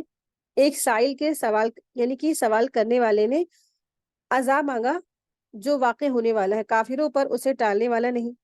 اس اللہ تعالیٰ کی طرف سے جو اونچے درجوں والا ہے. فرشتے اور روح یعنی جبریل امین اس کی طرف چڑھیں گے ایسے دن میں جس کی مقدار 50,000 سال ہے. تو 50,000 سال کے بارے میں بات ہو رہی ہے، تو یعنی یہ قیامت کے دن کی مقدار ہے. یعنی کافروں پر یہ حساب کا جو دن 50,000 سال کی طرح بھاری ہوگا، لیکن مومنوں کے لیے دنیا میں ایک فرض نماز پڑھنے سے بھی مختصر ہوگا. مسند احمد کی حدیث نمبر 75. تو یہ جو 50,000 کا دن یعنی قیامت کے دن اس سے مراد ہے. تو 50,000 کا دن کس کے لیے ہوگا؟ کافروں کے لیے. مومنوں کے لیے تو بس ایک فرض نماز پڑھنے سے بھی مختصر، یعنی کہ بس ان کے لیے چند لمحوں کا ہوگا یہ قیامت کا دن. تو اے نبی صلی اللہ علیہ وسلم، آپ صبر جمیل سے کام لیجئے. بے شک وہ لوگ اس کو دور سے دور دیکھتے ہیں اور ہم اسے قریب دیکھتے ہیں. جس دن آسمان پگھلے تانبے جیسا ہوگا اور پہاڑ دھنکی ہوئی روئی اون جیسے ہو جائیں گے، اور کوئی جگری دوست کسی جگری دوست کو نہ پوچھے گا، حالانکہ وہ انہیں دکھلا بھی دیے جائیں گے. مجرم چاہے گا کاش عذاب سے انہیں اپنے بیٹے یعنی بچنے کے لیے وہ اپنے بیٹے فدیے میں دے دے، اور اپنی بیوی بھی اور اپنا بھائی بھی اور اپنا خاندان جو اسے پناہ دیتا تھا اور جتنے بھی زمین پر ہے سب، پھر وہ فدیہ اسے نجات دلا دے تو ہرگز نہیں، بے شک وہ بھڑکتی ہوئی آگ ہے۔ یعنی اولاد، بیوی، بھائی، خاندان، یہ ساری چیزیں انسان کو بہت پیاری ہوتی ہیں نا، لیکن قیامت والے دن مجرم چاہے گا کہ ان سب کو فدیے میں دے کے خود اپنی جان چھڑا لے، یہ ساری پیاری چیزیں ہم دے دیں اور ہم اپنی جان بچا لے، تب بھی کیا ہے ان سے قبول نہیں کی جائے گی، اسے چھوڑا نہیں جائے گا۔ آیت دیکھیں، آیت نمبر 16، چمڑیاں ادھیڑ دینے والی وہ ہر اس شخص کو پکارے گی جس نے پیٹ پھیری اور حق سے منہ موڑا اور مال جمع کیا اور سیت سیت کر رکھا۔ بے شک انسان تو بے صبرا پیدا کیا گیا ہے، جب اسے شر پہنچے تو گھبرا جاتا ہے اور جب اسے خیر یعنی بھلائی پہنچے تو نہایت کنجوس بخیل ہو جاتا ہے، مگر وہ نمازی جو اپنی نماز پر ہمیشہ قائم ہے اور جن کے مالوں میں حق مقرر ہے سوالی اور محروم کا، اور جو بدلے کے دن کی تصدیق کرتے یعنی اس پر ایمان رکھتے ہیں، اور جو اپنے رب کے عذاب سے ڈرنے والے، بے شک ان کے رب کا عذاب بے خوف ہونے کی چیز نہیں ہے، بے شک ان کے رب کا عذاب بے خوف ہونے کی چیز نہیں ہے، اور جو اپنی شرمگاہوں کی حفاظت کرنے والے ہیں سوائے اپنی بیویوں یا اپنی شرعی باندیوں کے، پھر یقیناً ان پر کوئی ملامت نہیں، پھر جو کوئی اس کے علاوہ چاہے تو وہی حد سے گزرنے والا ہے۔ اور جو اپنی امانتیں اور اپنے عہد نبھانے والے ہیں اور جو اپنی شہادتوں پر قائم ہیں اور جو اپنی نماز کی حفاظت کرتے ہیں، وہی لوگ باغوں میں اور عزت میں معزز والے ہوں گے۔ اور اے نبی صلی اللہ علیہ وسلم، کافروں کو کیا ہوا ہے کہ آپ کی طرف دوڑے آ رہے ہیں، دائیں سے بھی اور بائیں کے گروہ، کیا ان میں سے ہر شخص لالچ رکھتا ہے کہ اسے نعمتوں والی جنت میں داخل کیا جائے گا؟ ہرگز نہیں، بے شک ہم نے انہیں اس چیز سے تخلیق سے پیدا کیا گیا ہے جسے وہ جانتے ہیں، یعنی اس چیز سے تخلیق کیا گیا جسے وہ جانتے ہیں، بس میں مشرقوں اور مغربوں کے رب کی قسم کھاتا ہوں، یقیناً ہم قادر ہیں اس بات پر کہ انہیں بدل کر ان سے بہتر لے آئے، اور ہم عاجز و مغلوب نہیں، چنانچہ آپ انہیں چھوڑ دیجئے، وہ باتیں بنائیں اور کھیلیں یہاں تک کہ اپنے اس دن سے دوچار ہو جائے جس کا ان سے وعدہ کیا جاتا ہے، جس دن وہ قبروں سے دوڑتے ہوئے نکلیں گے اور وہ آستانوں کی طرف دوڑ رہے ہوں گے، ان کی نگاہیں جھکی ہوئی ہوں گی اور ان پر ذلت چھا رہی ہوگی، یہی وہ دن ہے جس کا ان سے وعدہ کیا جاتا ہے۔ تو اللہ سبحانہ تعالیٰ فرما رہے ہیں یوم یخرجون من الاجداث سراعا کانہم الی نصب یوفضون، کہ جس دن وہ قبروں سے دوڑیں گے، جس دن وہ قبروں سے دوڑتے ہوئے نکلیں گے اور جیسے وہ آسمانوں کی طرف دوڑ رہے ہوں۔ تو اللہ سبحانہ تعالیٰ یہاں فرما رہے ہیں الاجداث، اجداث جو ہے جدس کی جمع ہے، ٹھیک ہے، تو اجداث جدس کی جمع ہے جس کے معنی ہوتے ہیں قبر کے۔ نصب، تھانے، آستھانے، یہاں بتوں کے نام پر جانور ذبح کیے جاتے ہیں، قبروں پر ہی نا کیا ہوتے ہیں انسان اکثر یہ سب سے زیادہ وہاں پر گمراہیاں ہوتی ہیں، یعنی آستانوں پر بتوں کے نام پر جانور ذبح کی جاتے ہیں، اور بتوں کے معنی میں بھی اسی میں استعمال ہوا ہے، اسی کا استعمال ہوا ہے یہاں اسی دوسرے معنی میں، یعنی بتوں کے پجاری جب سورج نکلتا ہے تو بہت تیزی سے اپنے بتوں کی طرف دوڑتا ہے کہ کون اسے بوسہ دیتا ہے۔ بعض حضرات یہاں علم یعنی جھنڈے سے معنی میں لیتے ہیں، جس طرح میدان جنگ میں فوجی اپنے علم کی طرف دوڑتے ہیں نا، اسی طرح قیامت والے دن قبروں سے بہت تیز رفتار کے ساتھ نکلیں گے لوگ۔ تو اجداث کے معنی کیا ہے؟ قبر کے ہیں۔ سورہ نوح، بسم اللہ الرحمن الرحیم، اس سورہ نوح میں دراصل نوح علیہ السلام کا تفصیلی ذکر آیا ہے، تو اس سورہ میں بنیادی طور پر حضرت نوح علیہ السلام کا واقعے کا ذکر ہے، جس کی وجہ سے اس سورہ کا نام بھی کیا ہے؟ سورہ نوح ہے۔ بسم اللہ الرحمن الرحیم، شروع اللہ تعالیٰ کے نام سے جو بہت رحم کرنے والا نہایت مہربان ہے۔ بے شک ہم نے نوح کو اس کی قوم کی طرف بھیجا تو اپنی قوم کو ڈرا اس سے پہلے کہ انہیں دردناک عذاب آلے۔ اس نے کہا اے میری قوم، بے شک میں تمہیں کھلم کھلا ڈرانے والا ہوں، یہ کہ تم اللہ تعالیٰ کی عبادت کرو اور اس سے ڈرو اور میری اطاعت کرو، وہ گناہوں سے تمہاری مغفرت کرے گا اور تمہیں ایک مقرر وقت تک مہلت دے گا، بے شک جب اللہ کا مقرر وقت آ جائے گا تو وہ پیچھے نہیں ہٹتا، کاش تمہیں علم ہوتا۔ اس نے کہا میرے رب، بے شک میں نے اپنی قوم کو رات دن دعوت دی، چنانچہ میری دعوت نے انہیں ان کے حق سے کیا ہے، ان کو حق سے فرار ہی کو زیادہ کیا، یعنی کہ ان کو فرار ہی میں زیادہ کیا، یعنی حق سے پیچھے مڑے رہے۔ اور میں نے جب بھی انہیں دعوت دی تو تاکہ تو ان کی مغفرت کرے، تو انہوں نے اپنی انگلیاں اپنے کانوں میں ڈال لی اور اپنے کپڑے لپیٹ لیے اور ضد کی انتہائی تکبر کیا۔ پھر بے شک میں نے انہیں کھلی دعوت دی، پھر میں نے انہیں اعلانیہ کہا اور چپکے چپکے بھی سمجھایا۔ چنانچہ میں نے کہا تم اپنے رب سے استغفار کرو، بے شک وہ بڑا ہی بخشنے والا ہے۔ وہ تم پر آسمان سے موسلا دھار بارشیں برسائے گا اور تمہیں مال اور بیٹوں سے بڑھائے گا اور تمہارے لیے باغ پیدا کرے گا اور نہریں جاری کر دے گا۔ تمہیں کیا ہوا ہے کہ اللہ کے لیے بڑائی کا عقیدہ نہیں رکھتے، حالانکہ اس نے تمہیں کئی محل میں کئی مرحلوں میں تخلیق کیا ہے، کئی مرحلوں سے پیدا کیا ہے۔ کیا تم نے دیکھا نہیں کہ اللہ تعالیٰ نے 7 آسمان تہ بتہ کیسی تخلیق کیے ہیں، اور اس نے ان میں چاند کو روشن اور سورج کو چراغ بنایا ہے، اور اللہ ہی نے تمہیں زمین سے اگایا ہے۔ تو اللہ تعالیٰ فرما رہے کہ سارے انسانوں کو نا زمین سے اگایا ہے، یعنی کہ انسان کھاتا پیتا ہے سبزی وغیرہ نا، تو پھر اسی سے انسان کا جو اسپرم ہوتا ہے وہی تو اسی مراد ہے۔ اور پھر وہ تمہیں اس میں لوٹا دے گا، یعنی زمین میں ہی لوٹا دے گا، یعنی کہ زمین سے پیدا بھی کیا گیا۔ تو آپ دیکھیں اگر آدم علیہ السلام سے لے کر اگر دیکھا جائے تو آدم علیہ السلام کے لیے ساری کی ساری جو مٹی تھی وہ کہاں سے لی گئی؟ زمین سے لی گئی نا۔ زمین سے لے کر سارے پوری دنیا سے فرشتے زمین تھوڑی تھوڑی لے کر کے گئے تھے آدم علیہ السلام کی تخلیق کے لیے۔ اور پھر آپ دیکھیں اگر کہ آج کل ہمارا جو کیسے ہم پیدا ہوئے، تو انسان جو کچھ بھی کھاتا ہے زمین سے اجزاء جو کھاتا ہے، سبزی فروٹس وغیرہ، پھر اسی سے اس کی جو ہے اسپرمس بنتے ہیں اس طریقے سے۔ تو اللہ سبحانہ تعالیٰ فرما رہے کہ ہم یہ تمہیں زمین سے اگایا ہے، اور پھر وہ تمہیں اس میں دوبارہ لوٹا دے گا، اور پھر تمہیں دوبارہ نکالے گا، پھر وہ تمہیں اس میں لوٹائے گا، اور پھر تمہیں اس میں دوبارہ نکالے گا۔ اور اللہ تعالیٰ نے زمین کو تمہارے لیے بچھونا بنایا تاکہ تم اس کی کھلی راہوں میں چلو۔ نوح نے کہا اے میرے رب، بے شک انہوں نے میری نافرمانی کی اور ان کی پیروی کی، جنہیں ان کے مال اولاد نے خسارے میں ہی بڑھایا، اور انہوں نے بڑے بڑے مکر فریب کیے ہیں۔ اور انہوں نے کہا تم اپنے معبود کو نہ چھوڑو، اور نہ چھوڑو تم ود کو اور نہ سوا کو، نہ یغوث کو، نہ یعوق کو، نہ نصر کو۔ تو دراصل قوم نوح کے یہ 5 بت تھے جن کے اللہ سبحانہ تعالیٰ نے یہاں پہ نام منشن کیے ہیں کہ جن کی وہ عبادت کرتے تھے۔ قوم نوح یعنی ٹھیک ہے، قوم نوح انہی کی عبادت کرتے تھے، اور ان کی اتنی شہرت ہوئی کہ عرب میں بھی ان کی عبادت ہوتی رہی۔ چنانچہ ود، سوا، یغوث، یعوق اور نصر، یہ جو ہے 5 قوم نوح کے نیک آدمیوں میں سے تھے۔ جب یہ مر گئے تو شیطان نے ان کے عقیدت مندوں کو کہا کہ ان کی تصویریں بنا کر تم اپنے گھروں اور دکانوں پہ رکھ لو، تاکہ تم ان کی یاد کو تازہ رکھو، اور تاکہ ان کے تصور سے تم بھی کیا ہے ان کی طرح نیکیاں کر سکتے رہو گے، یعنی کہ نیکیوں میں تم سبقت کرتے رہو گے۔ جب یہ تصویریں بنا کر رکھنے والے فوت ہو گئے تو شیطان نے ان کی نسلوں کو یہ کہہ کر شرک میں ملوث کر دیا کہ تمہارے بڑے تو ان کی عبادت کرتے تھے جن کی تصویریں تمہارے گھروں میں لٹک رہی ہیں۔ چنانچہ انہوں نے ان کی عبادت شروع کر دی، ٹھیک ہے۔ اور شروعات کہاں سے ہوئی؟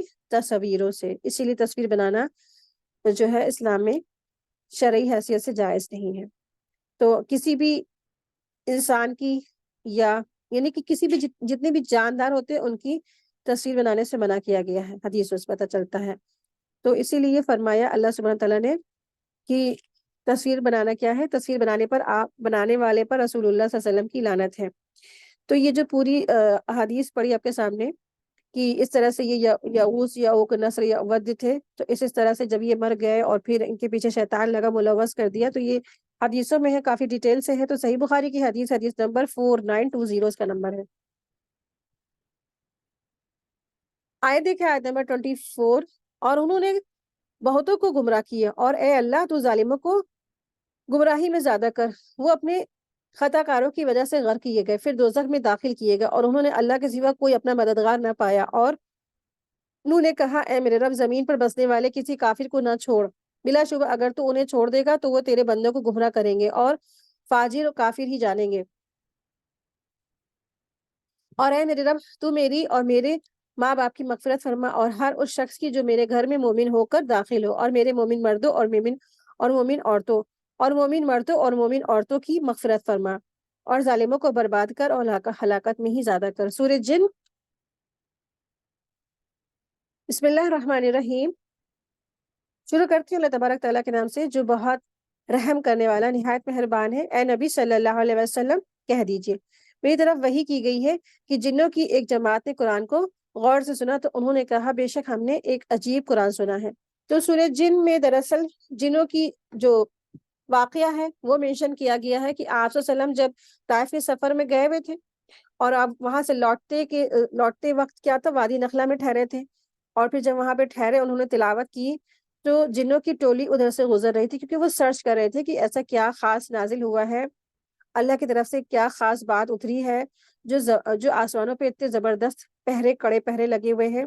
تو کافی دنوں سے وہ ریسرچ کر رہے تھے, تحقیق کر رہے تھے, سب طرف چاروں طرف ٹو لگائے ہوئے تھے. تو جب انہوں نے اس عظیم قرآن کریم کی آیتیں سنی تو پھر کیا ہوئے فوراً وہ ایمان لے آئے.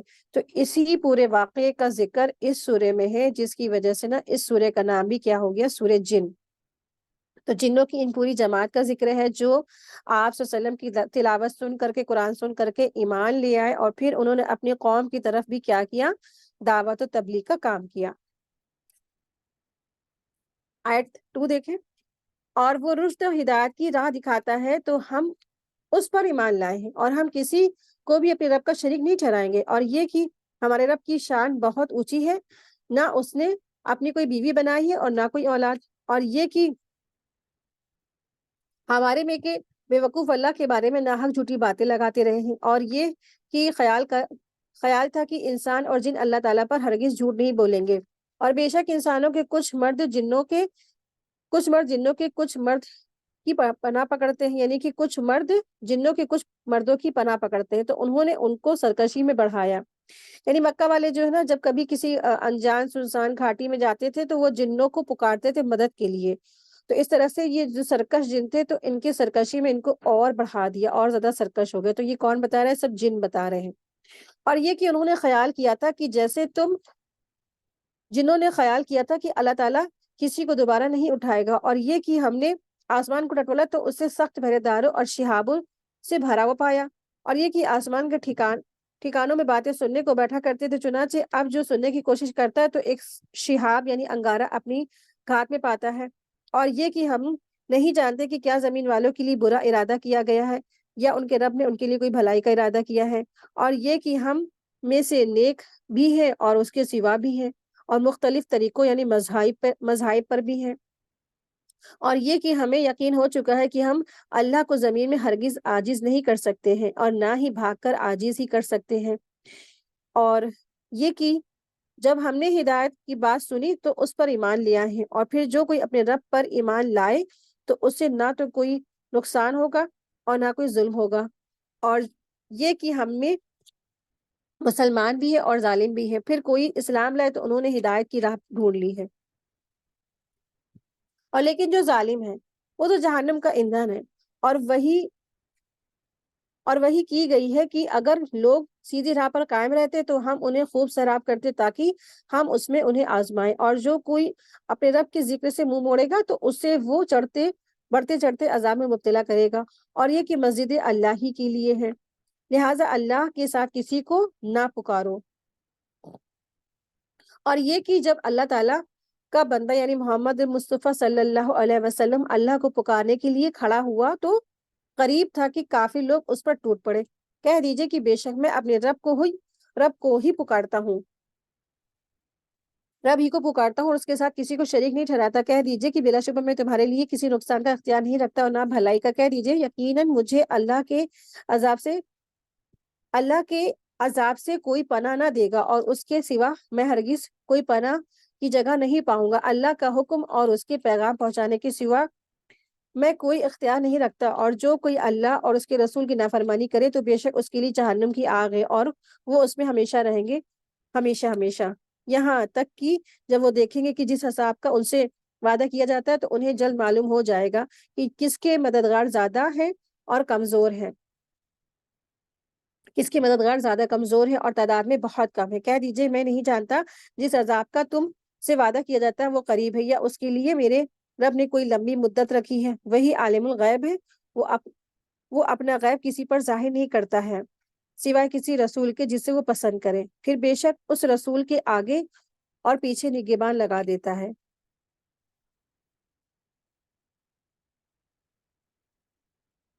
تاکہ وہ معلوم کرے کہ انہوں نے اپنے رب کے پیغام پہنچا دیے ہیں، اور اس نے ان کے گرد و پیش کا احاطہ کیا ہوا ہے، اور اس نے ہر چیز کو شمار کر رکھا ہے۔ سورہ مزمل، سورہ مزمل میں جو لفظ آیا ہے اس کے معنی ہے، مزمل کے معنی ہے چادر اوڑھ کر سونے والے۔ جب نبی صلی اللہ علیہ وسلم پر پہلی وحی نازل ہوئی تو آپ صلی اللہ علیہ وسلم ایک آپ صلی اللہ علیہ وسلم کے اوپر ایک لرزہ طاری ہو گیا تھا، اور آپ صلی اللہ علیہ وسلم نے خدیجہ رضی اللہ عنہا سے فرمایا کہ مجھے چادر اڑھا دو، مجھے چادر اڑھا دو۔ اس لیے اللہ تبارک تعالیٰ نے آپ صلی اللہ علیہ وسلم کو مزمل کہہ کر مخاطب فرمایا ہے۔ بسم اللہ الرحمن الرحیم، شروع کرتی ہوں اللہ تعالیٰ کے نام سے جو بہت رحم کرنے والا نہایت مہربان ہے۔ اے چادر میں لپٹنے والے، رات میں قیام کیجئے مگر تھوڑا سا، یعنی رات کا آدھا یا اس سے تھوڑا حصہ کم کیجئے، یا اس پر کچھ زیادہ کیجئے، اور قرآن خوب ٹھہر ٹھہر کے پڑھیے۔ دراصل اس میں نبی کریم صلی اللہ علیہ وسلم کو قرآن کریم پڑھنے کی رغبت دلائی گئی ہے، جس سے اصل مقصد امت کو توجہ اور شوق دلانا ہے، کیونکہ قرآن کی تلاوت، اس کا حفظ اور علم بہت فضیلت والے اعمال ہیں۔ یہ ایسے اعمال ہیں جن کو یہ چیزیں میسر آ جائے تو وہ قابل رشک لوگ ہیں، جیسا کہ حدیث میں بھی ہے۔ رسول اللہ صلی اللہ علیہ وسلم نے ارشاد فرمایا، رشک دو آدمیوں پر کیا جا سکتا ہے، ٹھیک ہے؟ تو ایک وہ شخص جسے اللہ نے قرآن کے علم سے نوازا ہو اور وہ رات دن اس کی تلاوت کرنے میں مشغول ہو، اور اس صورت میں اس کا پڑوسی رشک کرتا ہے کہ کاش مجھے بھی یہ قرآن اس شخص کی طرح یاد ہوتا، کہ میں بھی اس کی طرح تلاوت کرتا رہتا۔ دوسرا وہ شخص جسے اللہ تعالیٰ نے مال عطا کیا ہو اور وہ اسے اچھے کاموں میں خرچ کرتا ہے، اس پر بھی کوئی یوں ہی رشک کرتا ہے کہ کاش مجھے بھی ایسی دولت ملتی تو میں بھی اس کی طرح اللہ تعالیٰ کی راہ میں اس سے نیک کاموں میں خرچ کرتا ہے۔ صحیح بخاری کی حدیث نمبر 5026 اس کا نمبر ہے۔ اس سے پتہ چلتا ہے، آپ صلی اللہ علیہ وسلم سے فرمایا گیا ہے کہ قرآن کو ٹھہر ٹھہر کے پڑھا کیجیے۔ آپ دیکھیے کہ جو رسول اللہ صلی اللہ علیہ وسلم ہے ان سے کہا جا رہا ہے قرآن کو ٹھہر ٹھہر کے پڑھیے، اور اس سے مراد کیا ہے؟ سارے انسانوں سے خطاب ہے کہ قرآن کو ٹھہر کے پڑھیے۔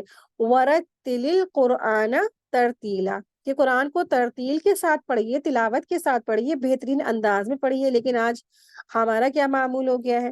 زیادہ نیکیاں سمیٹنے کے چکر میں، زیادہ نیکیاں کمانے کے چکر میں قرآن کا ہی ہم نے مذاق اڑا ڈالا ہے۔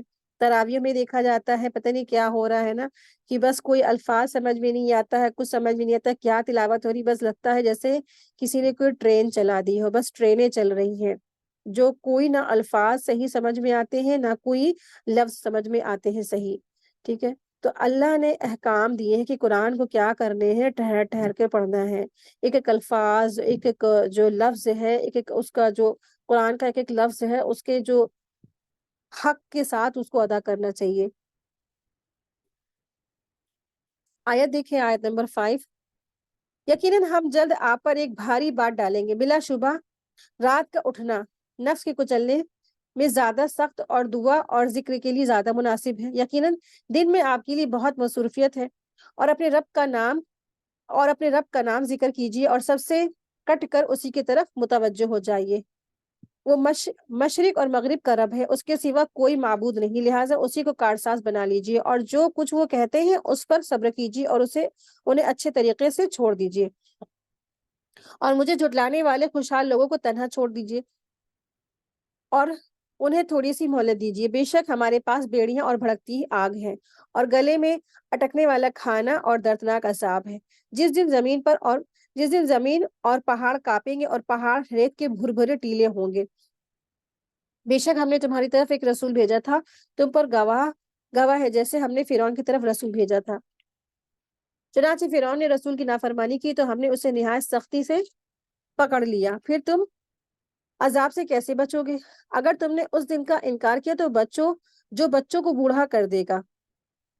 یعنی اللہ سبحانہ وتعالیٰ فرما رہے ہیں جو قیامت کا دن ہوگا وہ ایسا خشیت والا دن ہوگا، ایسا ڈر والا دن ہوگا، جس دن کیا ہوں گے؟ سارے بچے بوڑھے ہو جائیں گے۔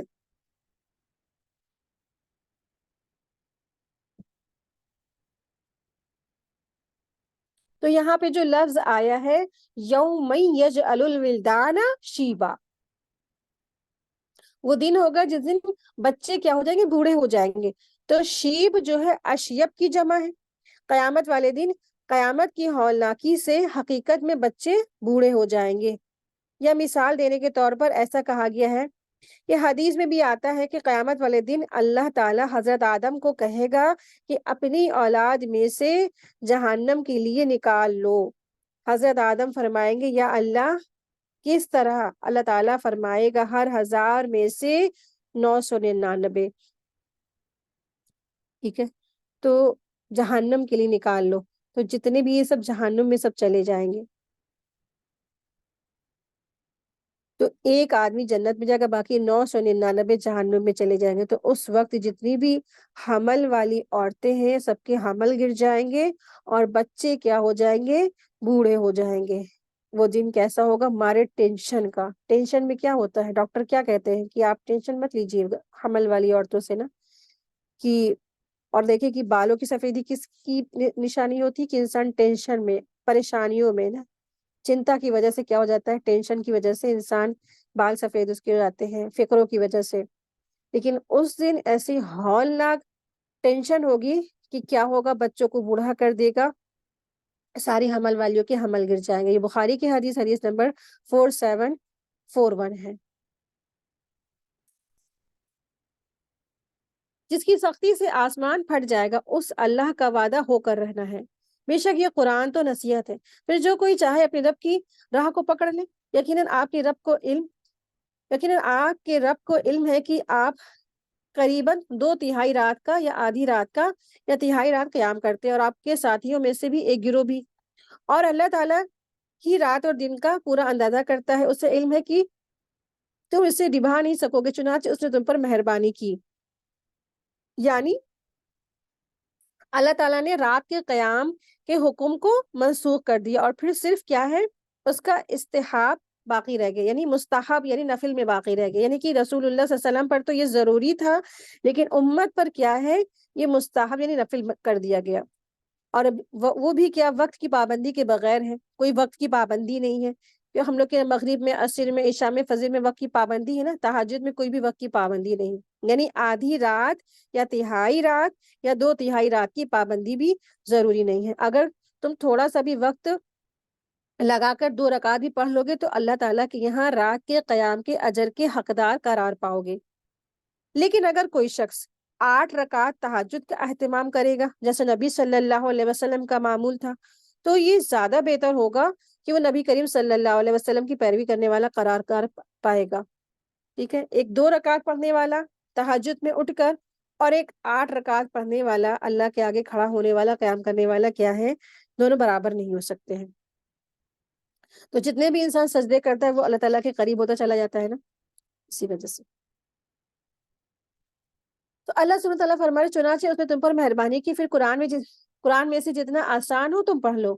اسے علم ہے کہ تم میں کتنے بیمار ہوں گے اور کتنے اور زمین میں اللہ کا فضل ڈھونڈتے پھریں گے اور کتنے اور اللہ تعالیٰ کی راہ میں لڑیں گے.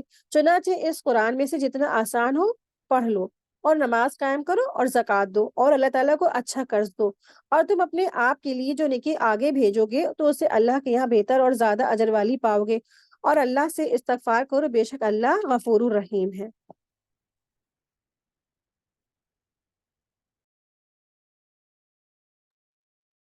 سورہ مدثر کے معنی بھی یہی ہے کہ چادر میں لپٹنے والے کے. بسم اللہ الرحمن الرحیم. شروع کرتی ہوں اللہ تعالیٰ کے نام سے جو بہت رحم کرنے والا نہایت مہربان ہے. اے لحاف میں لپٹنے والے، اٹھیے اور ڈرائیے اور اپنے رب کی بڑائی بیان کیجیے اور اپنے کپڑے پاک صاف رکھیے اور ناپاکی چھوڑ دیجیے اور احسان کر کے زیادہ لینے کی بخشش نہ کیجیے اور اپنے رب کے لیے صبر کیجیے. بس جب سور پھونکا جائے گا تو وہ دن سخت مشکل دن ہوگا، کافروں کے لیے آسان نہ ہوگا. مجھے اس کو تنہا چھوڑ دیجیے جسے میں نے اکیلے ہی پیدا کیا ہے. یعنی ایک طرح سے ڈانٹ ہے، تنبیہ کا کلمہ ہے کہ اسے جس نے ماں کے پیٹ میں نے اکیلے پیدا کیا ہے، یعنی کہ جسے میں نے ماں کے پیٹ میں اکیلے پیدا کیا، اس کے پاس نہ مال تھا نہ اولاد تھا اور مجھے اکیلا چھوڑ دو. یعنی میں خود ہی اسے نپٹ لوں گا۔ کہتے ہیں کہ یہ ولید بن مغیرہ کی طرف اشارہ ہے۔ یہ کفر اور سرکشی میں بہت بڑا ہوا تھا، اس لیے اس کا خصوصی طور پر ذکر ہے۔ تو یہاں پر بھی اس شخص کا نام نہیں آیا گیا، اور یہ علماء اسکالرز بتاتے ہیں کہ یہ ہو سکتا ہے وہ شخص، اور واللہ عالم، اللہ بہتر جانتا ہے کہ کون شخص ہے۔ جس شخص کے اندر یہ صفات موجود ہے تو ہر وہ شخص اس میں شامل ہے۔ آیت دیکھیں، آیت نمبر 12۔ اور اسے خوب مال دیا گیا اور اسے حاضر رہنے والے بیٹے دیے گئے اور اس کے لیے خوب فراخی کا سامان کیا، اور پھر وہ لالچ رکھتا ہے کہ میں اسے اور زیادہ دوں۔ ہرگز نہیں، بلا شبہ وہ ہماری آیتوں سے سخت دشمنی رکھتا تھا۔ یعنی اللہ تعالیٰ نے نا اسے اولاد سے نوازا، بیٹوں سے نوازا۔ اولاد میں بھی کیا بیٹے ہوتے ہیں، تو بیٹے انسان پا کے بہت تکبر کرتا ہے، تو اللہ تبارک تعالیٰ نے اسے اولادوں سے، بیٹوں سے نوازا، اور وہ ہر وقت اس کے پاس ہی رہتے تھے۔ گھر میں دولت کی کیا تھی، بہت زیادہ انتہا تھی، اس لیے بیٹوں کو بھی تجارت اور کاروبار کے لیے باہر جانے کی ضرورت پیش نہیں آتی تھی۔ کچھ حضرات کہتے ہیں کہ یہ بیٹے اس کے کیا تھے، 7 تھے، کچھ کہتے ہیں 12 تھے، اور کچھ کہتے ہیں کہ 13 تھے۔ ان میں سے 3 مسلمان ہو گئے تھے، ان کے نام خالد، ہشام اور ولید بن ولید رضی اللہ عنہم تھے۔ باقی کیا ہے، مسلمان نہیں ہو پائے تھے۔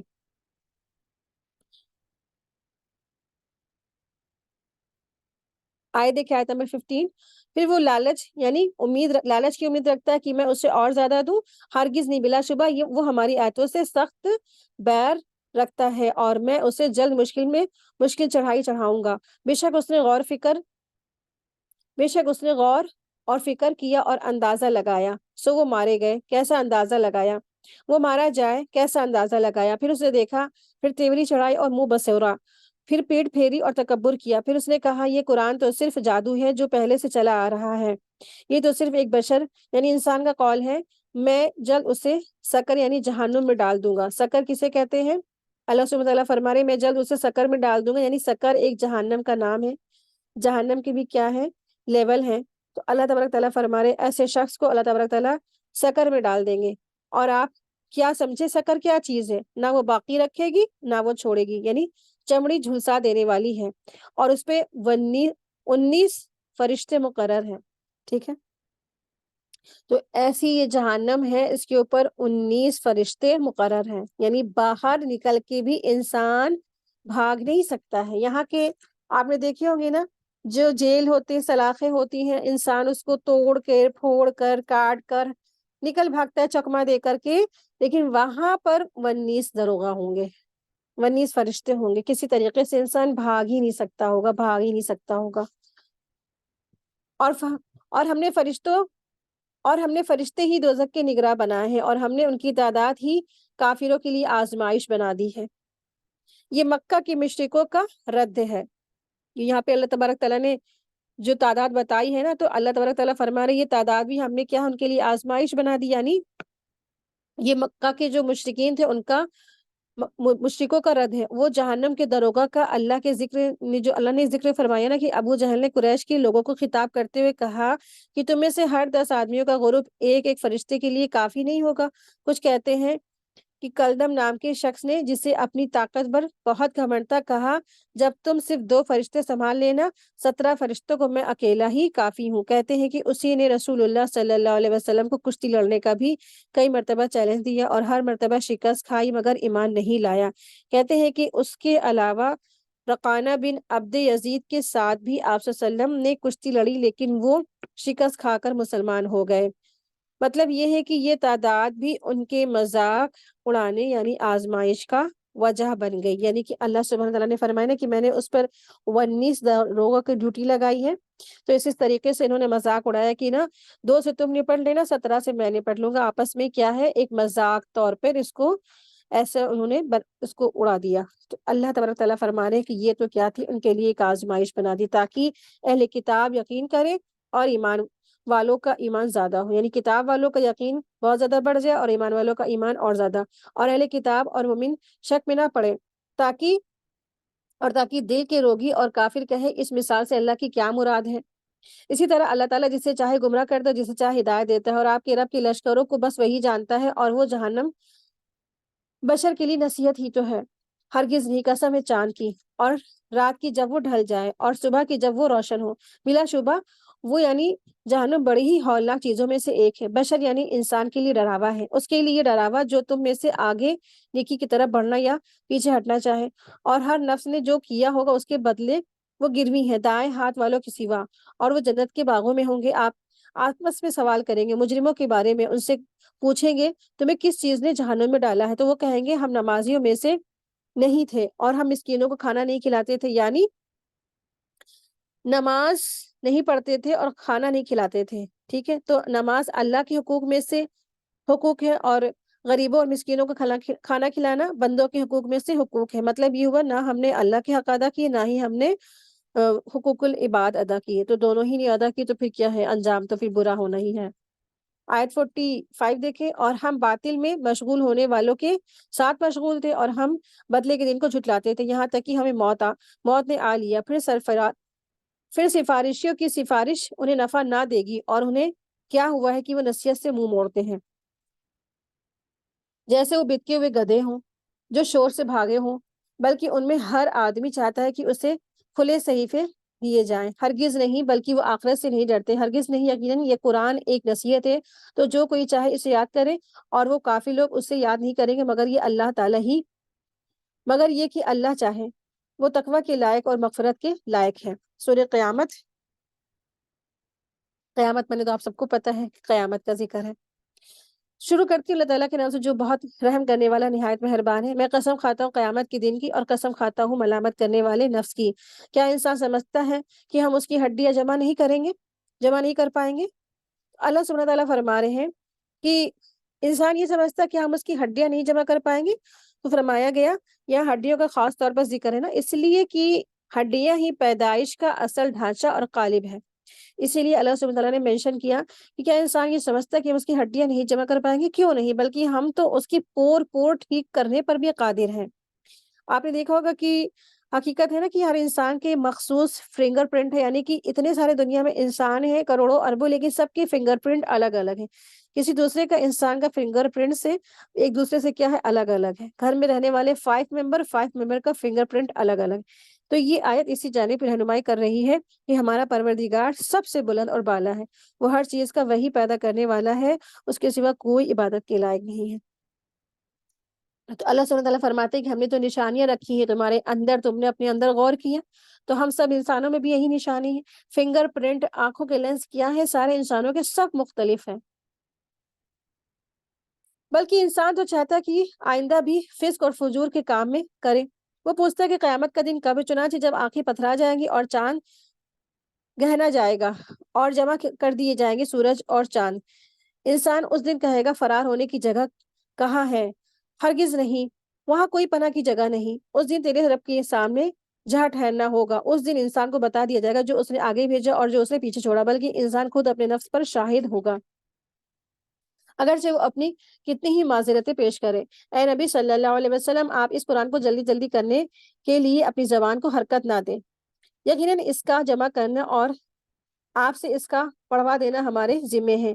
پھر جب ہم اسے پڑھوا چکے تو آپ اس کے پڑھنے کی پیروی کریں، پھر یقیناً اس کی وضاحت ہمارے ذمے، ہرگز نہیں، بلکہ تم دنیا کو پسند کرتے ہو اور آخرت کو چھوڑ دیتے ہو۔ اس دن کئی چہرے تر و تازہ ہوں گے اور اپنے رب کی طرف دیکھتے ہوں گے، اور اس دن کئی چہرے اداس ہوں گے، وہ سمجھیں گے کہ ان سے کمر توڑ معاملہ کیا جائے گا، ہرگز نہیں۔ جب جان ہنسلی تک آ جائے گی، یعنی کہ ہنسلی تک پہنچے گی، اور کہا جائے گا کون ہے جھاڑ پھونک کرنے والا، اور وہ سمجھے گا کہ یہ جادوئی کا وقت ہے، اور پنڈلی سے لپٹ جائے گی۔ اس دن آپ کے رب کی طرف چلنا ہوگا، نہ تو اسے تصدیق اور نہ اس نے تصدیق کی اور نہ نماز پڑھی، بلکہ اس نے جھٹلایا اور منہ موڑا، اور پھر اپنے اہل اور عیال یعنی گھر والوں کے پاس اکڑتا ہوا گیا۔ تیرے لیے ہلاکت اور ہلاکت ہے، پھر تیرے لیے ہلاکت اور ہلاکت ہے۔ کیا انسان سمجھتا ہے کہ اس سے یوں ہی بیکار چھوڑ دیا جائے گا؟ کیا وہ منی کا ایک نطفہ نہیں تھا جو ماں کے پیٹ میں ٹپکایا گیا تھا، پھر وہ ایک لوتھڑا بنا، پھر اللہ تعالیٰ نے پیدا کیا اور اس کی نوک یعنی کہ پلک سواری، پھر اس سے مذکر اور مؤنث کا جوڑا بنایا۔ کیا وہ اس بات پر قادر نہیں کہ مردوں کو زندہ کر دے؟ سورہ الدہر دہر کے معنی زمانہ کے ہیں۔ شروع کرتی ہوں اللہ تعالیٰ کے نام سے جو بہت رحم کرنے والا نہایت مہربان ہے۔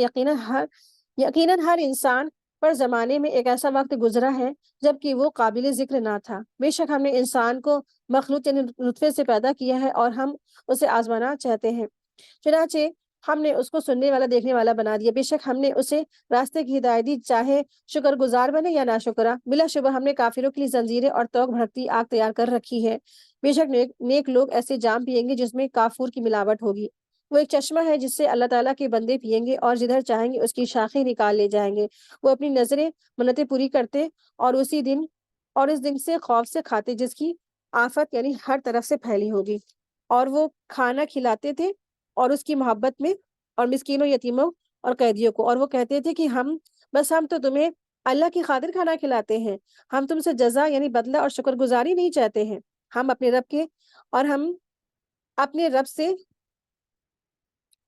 رب سے چہرے بگاڑ دینے والے نہایت سخت دن کا خوف کھاتے یعنی قیامت کے دن کا۔ پھر اللہ تعالیٰ انہیں اس دن کے شر سے بچا لے گا اور تازگی اور سرور سے نوازے گا، اور ان کے صبر کے بدلے انہیں جنت اور ریشمی لباس دے گا۔ وہ جنت میں مسندوں پر تکیے لگائے بیٹھے ہوں گے، وہاں نہ دھوپ دیکھیں گے اور نہ سخت سردی، اور نہ اس جنت کے سائے ان پر جھکے ہوئے ہوں گے اور اس کے پھلوں کے گچھے گچھے ان کے فرمان کے تابع بنا دیے جائیں گے، یعنی ان کو اٹھ کر کے کہیں جانے کی ضرورت نہیں۔ جیسی وہ ان کی خواہش ہوگی تو پھلوں کی ٹہنیاں ان کے چہرے پر آ جائیں گی، پھل توڑیں گے، کھائیں گے، پھر ٹہنی اپنی جگہ پر واپس چلی جائے گی۔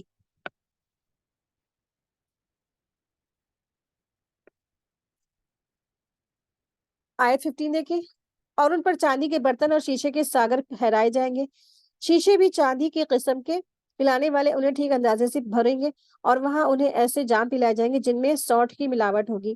یہ جنت میں ایک ایسا چشمہ ہے جسے سلسبیل کا نام دیا گیا ہے، اور ان کی خدمت میں ہمیشہ نو عمر ہی رہنے والے لڑکے پھرتے ہوں گے۔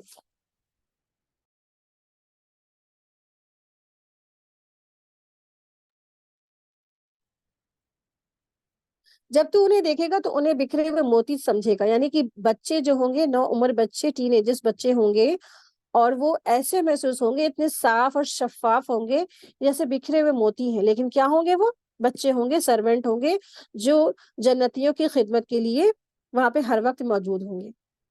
آیت 20 دیکھیں، اور جب تو وہاں دیکھے گا تو نعمتیں ہی نعمتیں اور بہت بڑی سلطنت دیکھے گا۔ ان پر باریک سبز اور دبیز ریشم کے کپڑے یعنی لباس ہوں گے، اور انہیں چاندی کے کنگن پہنائے جائیں گے، اور ان کا رب انہیں شراب طہور پلائے گا یعنی پاکیزہ شراب پلائے گا۔ کہا جائے گا بلا شبہ یہ تمہاری جزا ہے، تمہاری کوشش یعنی محنت کے قابل قدر کے بدلے۔ یقیناً ہم نے ہی آپ پر یہ قرآن تھوڑا تھوڑا کر کے نازل کیا ہے، چنانچہ آپ اپنے رب کے حکم سے صبر کیجیے اور ان میں سے کسی گناہگار یا ناشکرے کی اطاعت نہ کیجیے، اور صبح اور شام اپنے رب کے نام کا ذکر کیجیے، اور کچھ حصہ رات میں اسے سجدہ کیجیے اور رات گئے اس کی تسبیح کیجیے۔ بے شک یہ لوگ دنیا سے محبت رکھتے ہیں اور بھاری دن یعنی قیامت کو پیٹ پیچھے ڈالتے ہیں، اور ہم ہی نے انہیں تخلیق یعنی ہم ہی نے انہیں پیدا کیا ہے اور ان کے جوڑ کو مضبوط کیے ہیں، اور جب ہم چاہے بدل کر ان جیسے اور لوگ لے آئے۔ بے شک یہ ایک نصیحت ہے، پھر جو چاہے اپنے رب کی طرف راہ اختیار کر لے، اور تم نہ چاہو مگر یہ کہ اللہ تعالیٰ چاہے۔ بے شک اللہ تعالیٰ علیم ہے اور حکیم ہے،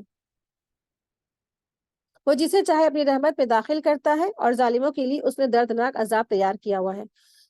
سورہ مرسلات ہواؤں کو کہتے ہیں، اور مرسلات یہاں پہ جو لفظ آیا ہے تو وہ ہوائیں مراد ہیں جو اللہ تعالیٰ کی طرف سے بھیجی جاتی ہیں۔ بسم اللہ الرحمن الرحیم، شروع کرتی ہوں اللہ تعالیٰ کے نام سے جو بہت رحم کرنے والا ہے، نہایت مہربان ہے۔ لگاتار بھیجی گئی ہواؤں کی قسم، پھر تند اور تیز چلتی طوفان والی ہواؤں کی قسم، اور بارش برسنے والے بادل پھیلانے والی ہواؤں کی قسم، پھر انہیں پکڑ کر الگ کرنے والی ہواؤں کی، پھر ذکر اتارنے والی فرشتوں کی قسم، عذر یعنی ختم کرنے یا ڈر سنانے کو۔ یقیناً تم سے جس قیامت کا وعدہ کیا جاتا ہے وہ ضرور واقع ہو کر رہے گی۔ پھر جب ستارے بے نور کر دیے جائیں گے اور آسمان پھاڑ دیا جائے گا، اور جب پہاڑوں کو دھجیاں اڑا دی جائے گی، اور جب رسولوں کو مقرر وقت پر لایا جائے گا، کہا جائے گا کس دن کے لیے انہیں مؤخر کیا گیا یعنی ٹالا گیا فیصلے کے دن کے لیے، اور آپ کیا سمجھے فیصلے کا دن کیا ہے؟ اس دن جھٹلانے والوں کے لیے ہلاکت ہے، بربادی ہے، یعنی یہ ہلاکت اور تباہی ہے۔ کچھ مفسرین کہتے ہیں کہ ویل جہنم کی ایک وادی کا نام ہے۔ یہ آیت اس صورت کے بارے میں بار بار دہرائی گئی ہے، اسی لیے کہ ہر جھٹلانے والے کا جرم ایک دوسرے سے الگ طرح کا ہوگا اور اسی حساب سے عذاب کی قسم اور اندازہ بھی الگ ہوں گے۔ اسی بنا پر ویل کی مختلف قسمیں ہیں جسے مختلف جھٹلانے والوں کے لیے الگ الگ بیان کیا گیا ہے۔ آیت دیکھیں، آیت نمبر 16، کیا ہم پہلے لوگوں کو ہلاک نہیں کر چکے ہیں؟ پھر ہم پچھلوں کو ان کے پیچھے لائیں گے اور ہم مجرموں کے ساتھ یہی کچھ کرتے ہیں۔ اس دن جھٹلانے والوں کے لیے تباہی ہے۔ کیا ہم نے تمہیں حقیر پانی سے نہیں پیدا کیا، یعنی کہ نطفے سے؟ پھر ہم نے اسے ایک محفوظ جگہ رکھا یعنی رحم مادر میں، اور ایک مقرر اندازے تک پھر ہم نے اندازہ لگایا کہ کیا خوب اندازہ ہم لگانے والے ہیں۔ اس دن جھٹلانے والوں کے لیے ہلاکت ہے، بربادی ہے۔ کیا ہم نے نہیں بنائی زمین سمیٹنے والی، زندوں کو اور مردوں کو، اور ہم نے اس میں مضبوط یعنی اونچے جمے ہوئے پہاڑ بنائے اور تمہیں میٹھا پانی پلایا۔ اس دن جھٹلانے والوں کے لیے تباہی ہے۔ کہا جائے گا چلو اس عذاب کی طرف جس کو تم جھٹلاتے تھے، چلو 3 شاخوں والے سائے دھوئے کی طرف، نہ ٹھنڈک پہنچانے والا اور نہ شعلوں سے بچاؤ کرے۔ بے شک جہنم آگ کے اتنے بڑے شرارے پھینکے گا جیسے محل، گویا وہ زرد اونٹ ہو۔ اس دن جھٹلانے والوں کے لیے بربادی ہے۔ یہاں پہ دیکھیے خاص صفت کیا بیان کی جا رہی ہے؟ جھوٹ بولنے والوں کے لیے، ہے نا؟ تو جھوٹ بولنے سے انسان کو بہت پرہیز کرنا چاہیے۔ جتنے بھی جھوٹ بولنے والے ان کے لیے خاص یہاں پر مہمانی کی جائے گی۔ کیا ہے؟ جھٹلانے والوں کے لیے جو جھوٹ بولتے تھے یا جھٹلاتے تھے، رسولوں کو جھٹلایا، اللہ کو یعنی آخرت کے دن کو جھٹلایا، اور پھر کوئی بھی انسان حق کی بات کو اگر وہ جھٹلاتا ہے، خاص کام کیا تھا ان کا؟ صرف جھوٹ بولتے تھے۔ آیت نمبر 35 دیکھیں، یہ وہ دن ہے کہ لوگ بول نہیں سکیں گے اور نہ انہیں اجازت ملے گی کہ وہ معذرت کر سکیں۔ آج لوگ کہہ دیتے ہیں نا کہ ہم یہ اللہ تعالیٰ سے کہہ دیں گے، اللہ تعالیٰ میرے ساتھ تو یہ معاملہ ہو گیا تھا تو ہم کیسے کرتے، ہمارے ہاتھ پر یا فلاں ہمارا کام نہیں کر رہا تھا، یا ہماری امی بہت بیمار تھی، یا ہمارے ابا بہت بیمار تھے، یا ہمارے شوہر بہت بیمار تھے، اس لیے ہمارے کام میں یا ہماری عبادت میں یا ہمارے روزے میں یا ہماری نماز میں کمیاں رہ گئی، محتاجگی رہ گئی۔ ہم اللہ تعالیٰ سے یہ کہہ دیں گے یہ اللہ تعالیٰ آپ نے ہمیں یا اتنا ہمیں فلاں مال سے محروم رکھا تھا، یا ہمیں غربت دی تھی، یا ہماری یہ عذر تھا، ہم اللہ تعالیٰ سے کہہ دیں گے۔ لیکن یہاں کہا کیا جا رہا ہے؟ وہ دن، وہ قیامت کا دن وہ ہوگا جو لوگ بول نہیں سکیں گے اور نہ انہیں اجازت ملے گی کہ وہ معذرتیں کریں، معافیاں مانگ لیں۔ اس دن جھٹلانے والوں کے لیے بس کیا ہے؟ ہلاکت ہے، ویل ہے۔ یہ فیصلے کا دن ہے کہ ہم تمہیں پہلوں کو جمع کریں گے، ہم تمہیں اور جو پہلے ہیں وہ سارے کے سارے انسان جمع کر دی جائیں گے، یہ قیامت کا دن۔ پھر اگر تمہارے پاس کوئی چال ہے تو میرے خلاف چال چل لو۔ اس دن جھٹلانے والوں کے لیے کیا ہے؟ ہلاکت ہے۔ بے شک متقی لوگ چھاؤں میں ہوں گے اور بہتے چشموں میں ہوں گے اور مزیدار میووں میں جس قسم کے وہ چاہیں گے۔ کہا جائے گا مزید سے کھاؤ اور پیو اس کے بدلے جو تم عمل کرتے رہے ہو، بے شک ہم نیکی کرنے والوں کو اسی طرح بدلہ دیتے ہیں۔ اس دن جھٹلانے والوں کے لیے بربادی ہے۔ اے جھٹلانے والوں، تم دنیا میں تھوڑا سا کھاؤ اور فائدہ اٹھاؤ، بے شک تم مجرم ہو۔ اس دن جھٹلانے والوں کے لیے بربادی ہے۔ اور جب ان سے کہا جائے گا اللہ کے آگے رکوع کرو تو رکوع نہیں کرتے۔ اس دن جھٹلانے والوں کے لیے ہلاکت ہے، بربادی ہے۔ پھر اس قرآن کے بعد وہ کس بات پر ایمان لائیں گے؟ اسی کے ساتھ ہی آج کی ہماری کلاس مکمل ہوئی۔ وآخر دعوانا ان الحمد للہ رب العالمین، سبحانک اللہم وبحمدک، اشہد ان لا الہ الا انت، استغفرک واتوب الیک۔ السلام علیکم ورحمۃ اللہ وبرکاتہ۔ جزاکم اللہ خیرا کثیرا کثیرا۔